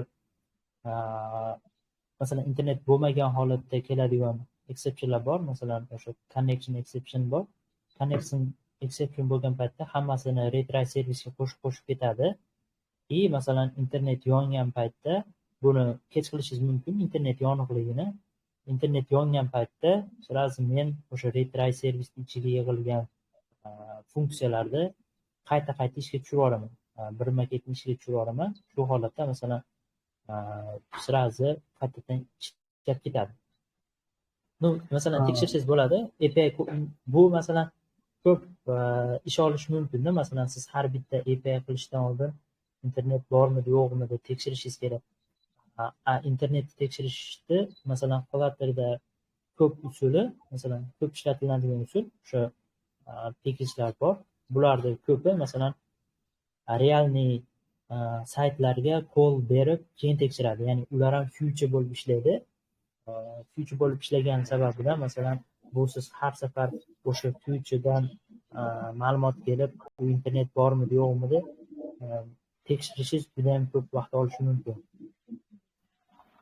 Misol uchun hozir aytdingiz, yillik bitta pejda 4-5 marta kol ketib qoldi.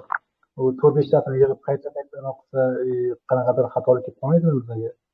Yo'q, u qayta bermaydi. Masalan, bitta call qildingiz, u connection exception berdi, uni retry servisga qo'shib qo'ydi. Uni ichida bitta unaqa call bo'lishi mumkin xolos. Ya'ni retry servisning ichida uni ham masalan nepga o'xshab yig'iladi, ya'ni key value qilib yig'iladi. Ya'ni keyda masalan o'sha funksiyani nomi bo'lishi mumkin, bo'lmasam o'sha o'zingiz bergan qandaydir nom bo'lishi mumkin. Valuesida o'sha nima bo'ladi, funksiya bo'ladi. Key duplikat bo'lib qolmaydi. Ya'ni bitta servis 2-3 marta bo'lib qolmaydi ichida. Ya'ni bitta call 2-3 marta uchramaydi uning ichida. Tushunarli. Keyin anaqa sal UI'da styleda va ozroq to'g'rimi, noto'g'rimi, misol uchun o'zida figma beriladi-yu. Qanaqadir bizda tekshiramiz, paydinglari, kolorlari, bu narsani yozib yurish qanaqadir xatoda, lekin ba'zi paytlari tushmay qoladi. Kolorlar bilan o'shanaqa qanaqa yaxshiroq yechim qilgan ma'qul. Styling. Hozir aniq savolingizga tushunmay qoldim. Qaytarib olasizmi? Misol uchun bizda bitta UI bor, pej berilgan. Boshida qanaqa qiladi? Misol uchun boshida Flutter yangi boshlagan onda hamma stylni o'sha pejga berib chiqadi. Pejdagi milcha, kolori o'sha text bo'lsa kolori bunaqa ekan deb hammasini qo'lga yozib chiqaradi. Endi bizda qanaqadir sentralizatsiya qilib boshqarmoqchi bo'lsak, lekin tushmay qolishi mumkin-da. Bizda qanaqadir asosiy ranglar bor, lekin bitta tekstimiz ham boshqacharoq rang. Mana shu narsani qanaqa manage qilishga, o'sha pej ichiga kirib ketish kerakmi yoki qanaqadir alohida tabga ochib olib o'sha joyga olib ketish kerakmi statik nomlar bilan? Xo'p, buning uchun hozir ko'rsatib ketdim. Proyekt ichida app constantas degan narsa bor. Uning ichida o'sha folderlar berilgan hozir mana.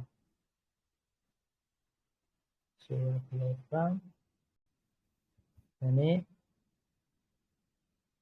code ichida, configuration ichida constants degan narsa bor. Colors, ya'ni colorlar bu yerda static qilib yig'ib ketiladi. Ya'ni ikki xil static bor, bittasi private, ya'ni bu o'sha proyekt ichida ishlatiladigan hamma colorlarni yig'ib olasiz. Ya'ni bu masalan noldan yig'ib chiqishi shart emas, kerak paytda masalan qo'shib ketaverasiz. Tepaga u nima uchun ishlatilgan? Pastda masalan o'sha colorda bu yerda berib ketganman. Color name nima bor? Ko'pchilik ishlatadi buni. Sayt bor, ya'ni siz colorni bersangiz, o'sha colorni nomini sizga qaytaradi. O'sha nom bilan qo'shasizda tepada public holatda buni nima maqsadda ishlatgansiz, shuni yozasiz. Pastga masalan o'zini ismi bilasiz, masalan white deb qo'yibman. Masalan red qilib qo'shganman, mana u red color ekan, red qilib yozilgan masalan nomi. Buni nima maqsadda ishlatdim? Failure uchun ishlatdim. Yana qaytadir warning text deb turib ishlatish mumkin. Yo bo'lmasam successda bitta joyda ishlatdim. Buni yana qayerda deb ishlatish mumkin. Mana lime green colorda yana qaytadir ishlatish mumkin. Success uchun emas, masalan success text bo'lishi mumkin. Yoki bo'lmasam container uchun ishlatish mumkin buni. Success container deymi? Success container deb konteyner uchun ishlatgan joyimiz bo'lishi mumkin. Mana bu proyektdagi bor colorlarni sayzicha bo'ladi bu color. Bu color bo'lsa ko'payishi mumkin. Chunki bu yerda har bittasini masalan ishlatasiz. Masalan success colorlarga green ishlatilgan. Masalan keyinchalik xohlagan joyingizda buni ishlatib ketsangiz bo'ladi. Masalan home presentation page. Bu yerda masalan mana shu tekst uchun style deb turib text style color up colors dot masalan access deb turib berishi mumkin. Mana shunday holatda ishlatib ketsangiz bo'ladi. Men maslahat berardim, masalan, har bittasi uchun alohida-alohidadan, ya'ni ko'p holatda qanaqa ishlanadi, masalan, lime greenni deyarli mana u ham yozilmaydi, shunchaki buni o'zi bunaqa qilib qo'yiladida ishlatiladi. Lekin masalan, keyinchalik bu o'zgarishi mumkin. Masalan, success textlarni kelinglar, yashil bu yashil emas, ochroq yashil qilamiz, yo bo'lmasam to'qroq yashil qilamiz, yo bo'lmasam qo'lni siniy qilib yuboramiz deydigan bo'lsa, keyin siz hamma joydan buni o'zgartirib chiqishingiz kerakda. Ya'ni siz buni success textga emas, yana boshqa narsaga o'zgartirgan bo'lsangiz, mana yerdan line'ni masalan siz boshqa colorga o'zgartiradigan bo'lsangiz, keyin bu lime green'da umuman tekstdan emas, konteynerda ishlatgan bo'lishi mumkin, boshqa narsa ishlatgan bo'lishi mumkin. U joylari уже nima bo'lib qoladi, xato bo'lib qoladi. O'shuning uchun bu yerda iloji boricha nima maqsadda ishlatilgan, shunga qarab bo'lib alohida qilib ketishni maslahat bergan bo'lardim. Bundan tashqari, agar temada ishlatadigan bo'lsangiz, simdata bor. Simdatani ichida nimalar bor? Ya'ni har bitta nimani ishlatilayotgan budjetda to'g'ri nimasi yo'q, hammasini simdatasi yo'q, lekin yetarlicha bor. Ya'ni text uchun bor, abbar uchun bor, scaffold uchun bor, divider uchun divider color, divider theme bor. Bundan tashqari yana nima bor?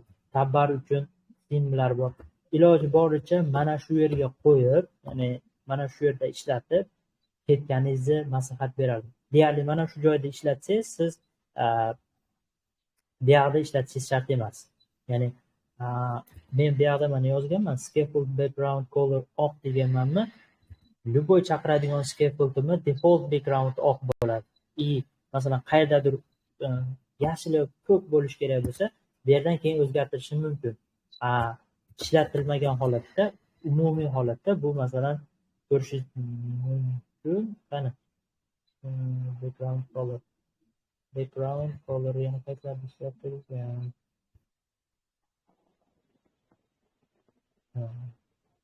Bu aytmoqchi bo'lganim, bu default holatda simdatani ichidagi mana shu colordan foydalanadi. Bu iloji boricha mana shu simdatani ichidan foydalangan yaxshi. Bu keyinchalik masalan boshqa temalar qo'shayotganingizda yoki boshqa temalar qo'shayotganingizda bunaqa qilish, kontrol qilish osonroq bo'ladi, bu yerda foydalangandan ko'ra. Bundan ham foydalaniladi. Bundan ham foydalanadi qachonki bu yerda topilmagandan keyin. Bu yerda masalan color scheme bor. Color scheme ichida juda ko'p colorlar borda, masalan. Ishlatish mumkin bo'lgan. Nimaga ta'sir qilishini bilish qiyinda, o'shani aniq bilmasangiz, oldindan to'liq konfiguratsiya qila olmay qoladi. Nomlari juda ham bu mana bor, mana to'g'ri. Masalan, primary colorlar bor. Bu adashmasam color scheme ichida emasda, primary color bor. Mana bu color primary ishlatiladi. Mana color scheme ichidagilari ishlatilmaydi. Color scheme ichiga bemalol qo'shsangiz bo'ladi. Masalan, custom colorlarni buni ichiga qo'shsangiz bo'ladi. Chunki bular ishlatilmaydi. Faqat mana primary colorlar bor. Primary color bor, secondary color bor. Mana shu colorlari qaysidir widgetlarga ishlatiladi. Lekin color scheme ichidagilari ishlatilmaydi. Bular bemalol ishlatsangiz bo'ladi.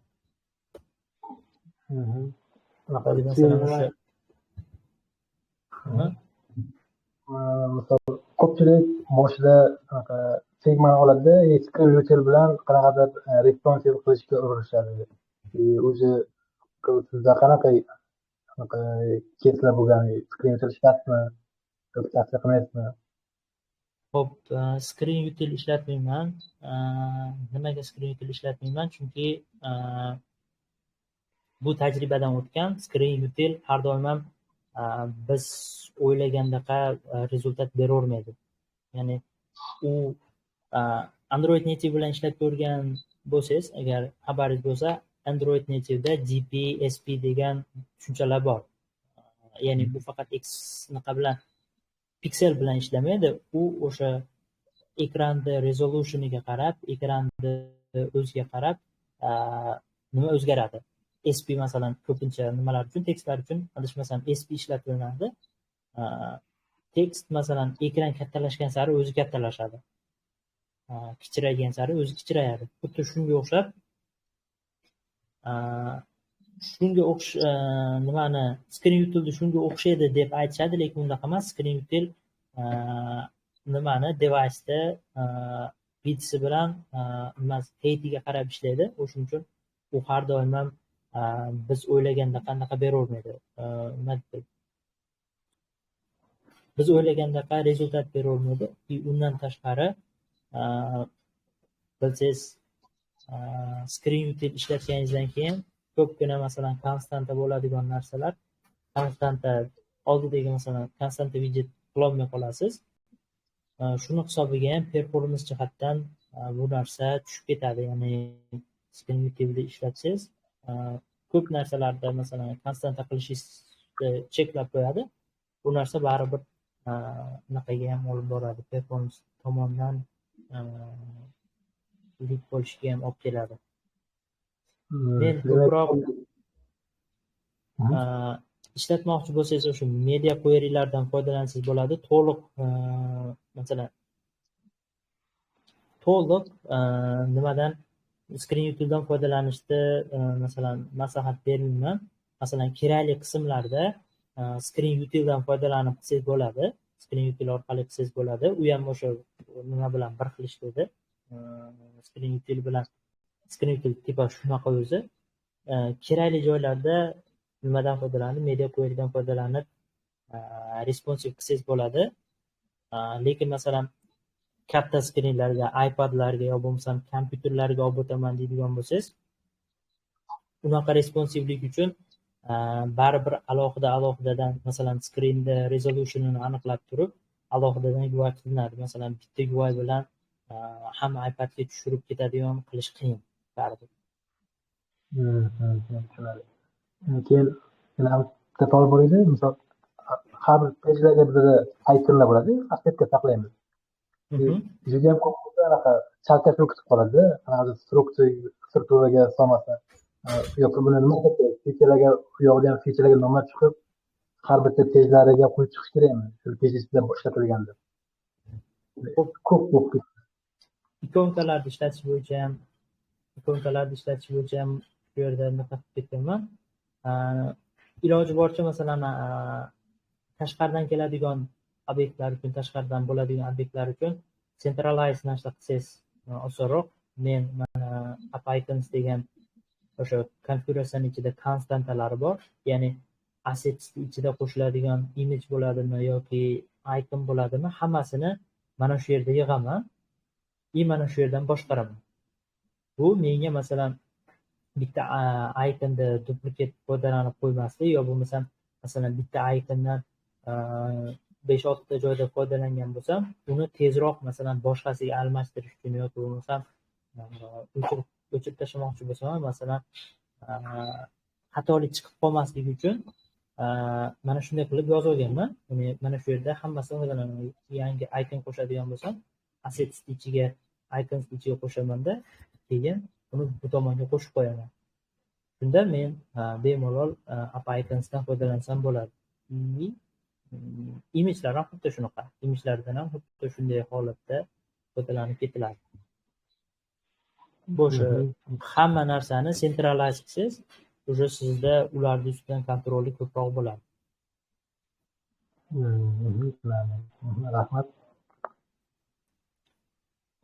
O'sha bitta qo'shimchasi, masalan, nima bo'lgan? Extension yozib qo'ysangiz bo'ladi.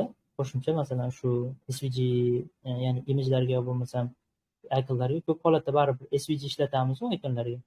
Shuning uchun masalan extension yozib qo'ysangiz bo'ladi. Extension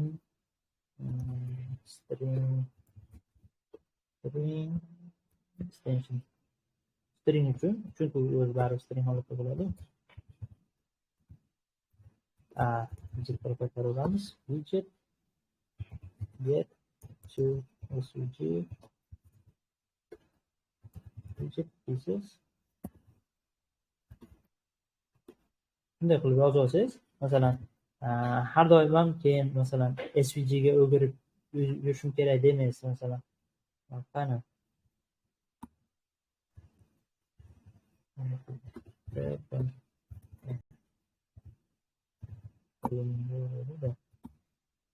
masalan icons deyman. Icons nuqta masalan close sam close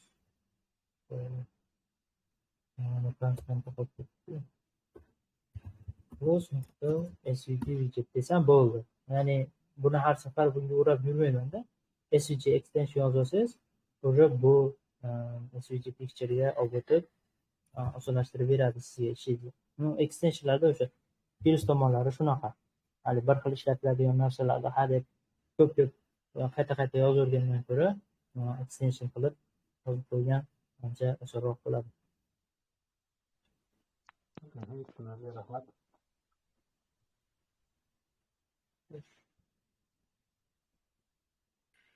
Savollar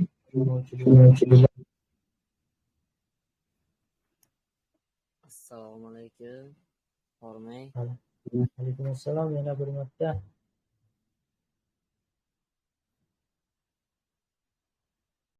Xo'p, savollar bormi? Bunda bir tushunmovchilik, qiziqqan.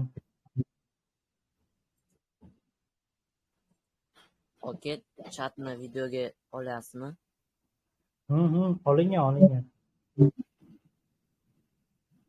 Iloji bo'lsa menga tashlab bera olasizmi? Ha. Nima qilaman? Gruppaga ham joylayman, YouTube'ga ham joylab qo'yapman. Qadar tortib ko'rgandan YouTube'dan osonroq, YouTube'ga yuklab qo'yaman. Ko'rishga osonroq bo'ladi. YouTube kanalingiz ham bor. Ha, shuning uchun mana shu videolar uchun alohida YouTube ochib qo'ydim, channel ochib qo'ydim. Ko'rish osonroq bo'lishi uchun. Xo'p, proyektni create qilish bo'yicha, proyektni maintain qilish bo'yicha kimda qanaqa savollar, qiziq nimalar, takliflar bo'lsa bemalol aytishlar mumkin.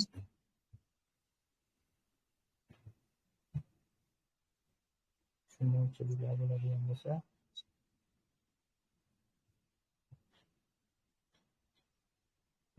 xo'sh.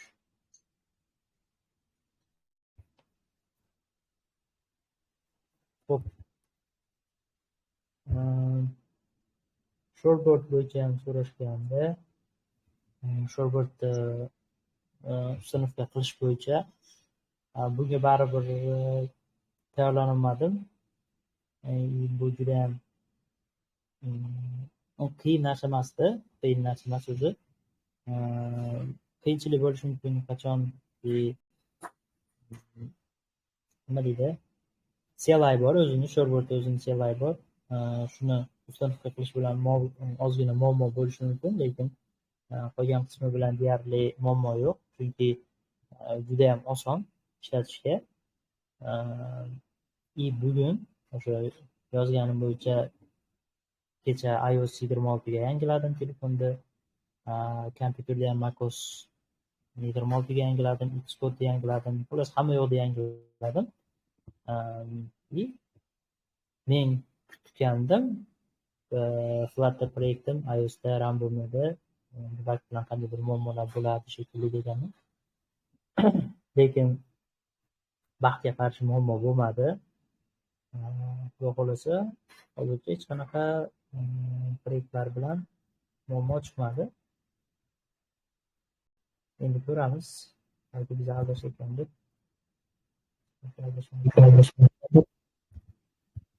Men ham shu Android Studioni yuklab ilovalar qilay deyman, lekin notebookni ko'tarmayapti.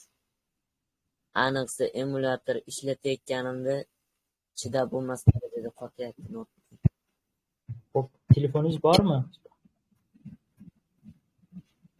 telefonim bor, ota-onamniki bor. O'zimni shaxsiy telefonim yo'q hali. Unday bo'ladigan bo'lsa, qiyinroq. Endi baribir agar Flutter o'rganayotgan bo'lsangiz, birinchi baribir Dartdan boshlashingiz kerak, Dartni to'liq o'rganib chiqishingiz kerak. Menimcha buning uchun uncha katta resurs ketmaydi. Keyinchalik ham masalan Flutterda proyekt qilmoqchi bo'lsangiz, agar resurs yetishmaydigan bo'lsa, emulyatorda emas, webda ishga tushirib ishlatsangiz ham bo'ladi. Bu tomondan muammo yo'q demoqchiman. To'g'ri, Android Studioda emulyator juda katta resurs edi. Bu o'zim ham kompyuterimda bilmadim. Android Studioni o'tgangi bitta Android Studioni ochganimda qizib ketgan turim, anchadan beri ishlatmagandim. Ko'proq VS Code'da ishlayapman. VS Code'ni tavsiya beraman agar resurs kam bo'ladigan bo'lsa. VS Code ancha yengilroq ishlaydi. Ishlar uchun.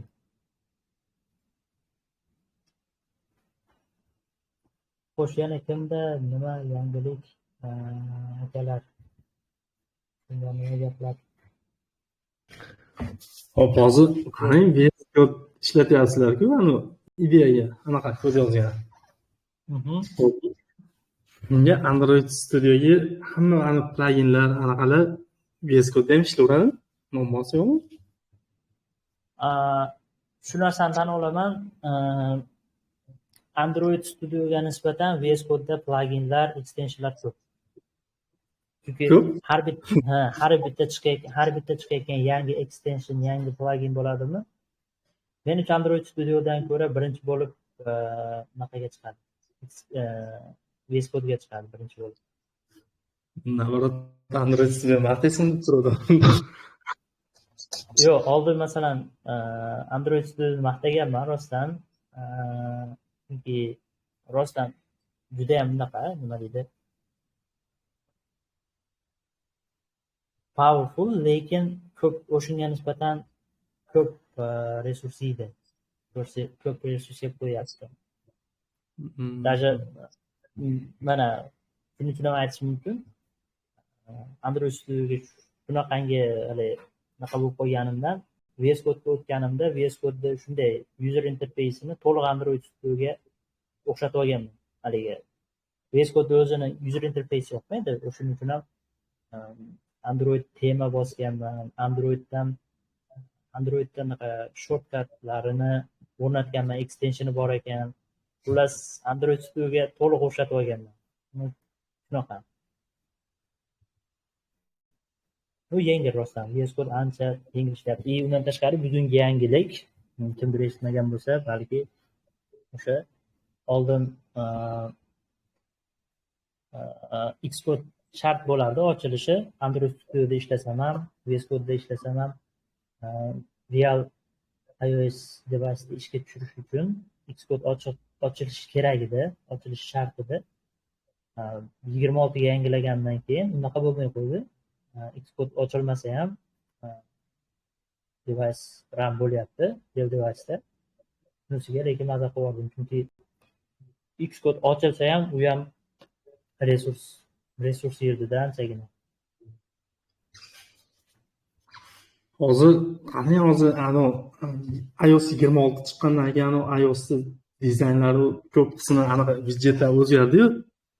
O'zi oldingi holatda masalan Flutterda kod yozib turganimizda o'sha responsive UI qilib Cupertino'dan chaqirib kelsak, o'zi default o'sha chiqib kelaveradi-yu. Hozir Flutterda o'zi ham Cupertino nativda ishlatmasdan turib Flutterda o'zi ham shunga moslab beradimikin? Nima deb o'ylaysizlar? Hozircha bunday yangilik yo'q. Masalan, agar siz hozir Flutterda Cupertino'ni ishlatadigan bo'lsangiz, eski UI'da bo'ladi. Chunki hali Flutter community'da o'zi bu haqida hech qanaqa announce bermadi. Ya'ni agar siz iOS Cupertino'da widjetlarni ishlatadigan bo'lsangiz, hozirgi iOS 26 ni UI'ni beradi deb hali announce chiqarishmadi. Siz agar Cupertino'ni widjetlarni ishlatadigan bo'lsangiz, eski Cupertino'da dizaynda bo'ladi hozir. Balki keyingi Flutter'da, keyingi yangilanishlarda bu narsani qilishlari mumkin. Ya'ni Cupertino'ni chaqirganingizda hozirgi iOS 26 ga mos responsive qaytaradi. Widget chizadi deb o'ylayapman. Bu ham menda hali o'y. Hozircha eski holatda ishlayapmiz.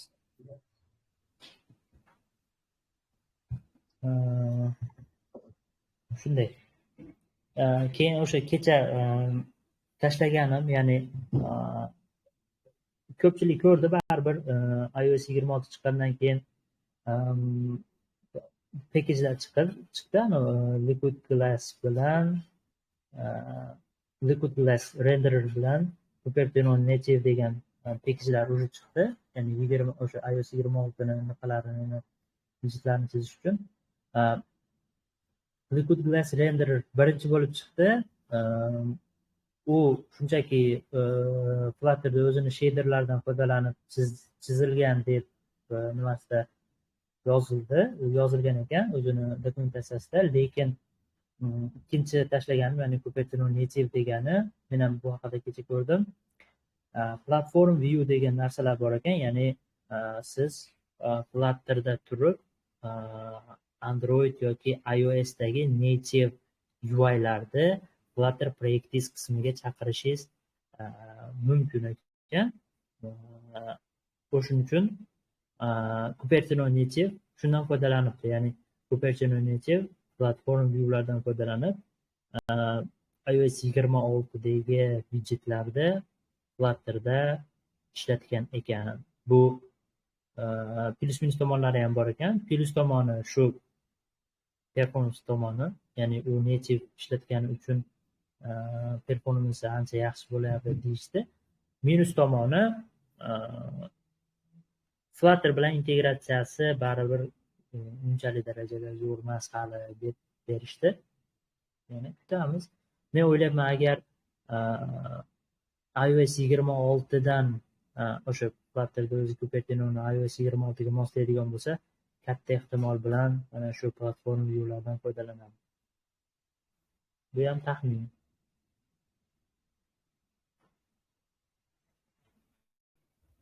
Xo'sh. Bunaqa yangiliklar, akalar. Xo'sh.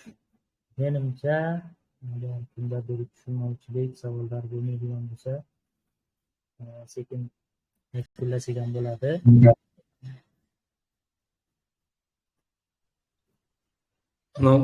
Shortboard haqida ham bir gaplashsak bo'lar ekan aka. Shortboard haqida hozir emas, endi keyingi anaqalarda. Shortboardga bitta alohida anaqa qilamiz, u update qilish uchun. Xudo xohlasa shortboard bo'yicha ham qilamiz. Bu uncha katta bo'lmaydi. Просто uni real case'da ko'rish kerak-da. Hozir uning uchun real device'ga chiqarish uchun iOS'dan chiqargan bo'lishim kerak. Android telefon topishim kerak xolos. Hozir ishlatib ko'rishim uchun Android telefon topishim kerak-da. Keyin safariga oldindan naqa qilib topib ko'rsatib naqa qilaman. O'sha realni ko'ramiz-da, uni qanaqa ishlashini, qanaqa setup qilinadi. Yangi proyekt ochib, o'sha yangi proyektda ishlatib ko'rsak bo'ladi. Shortboardni. Masalan, buni ham menga LinkedInda kimdir yozgandi. LinkedInda kimdir maslahat bergandi bu narsani shortboard ishlatishda. Rahmat aytaman o'sha bolaga. Ya'ni o'sha baribir ham bu narsa juda ko'p foyda berdi menga ko'p joyda. Ya'ni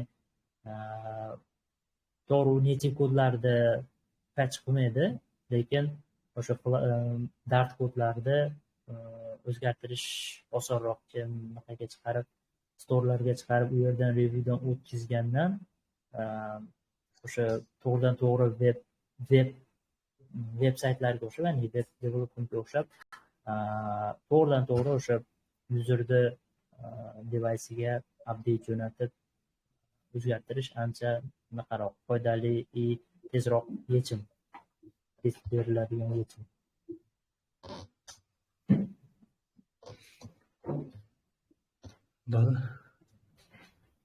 Xo'p, katta rahmat hammaga, vaqtingizni ajratib kirganinglar Xudo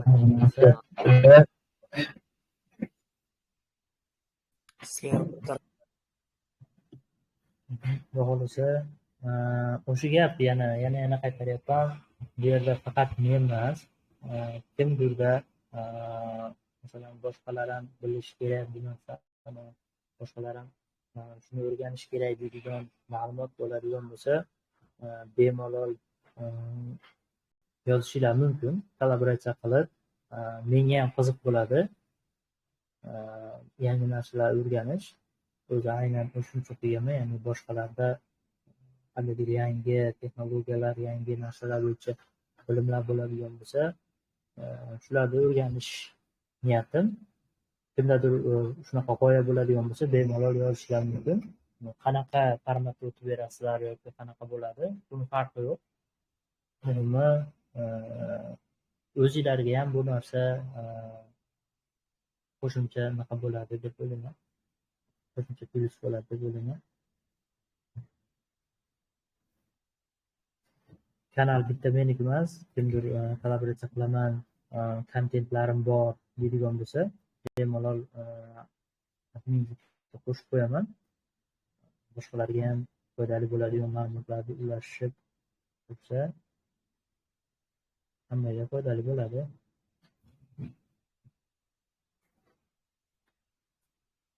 Xo'p, katta rahmat hammaga vaqtingizni ajratganlar uchun. Xudo xohlasa keyingi meetupda ko'rishguncha hammalar sog' salomat bo'linglar. Rahmat.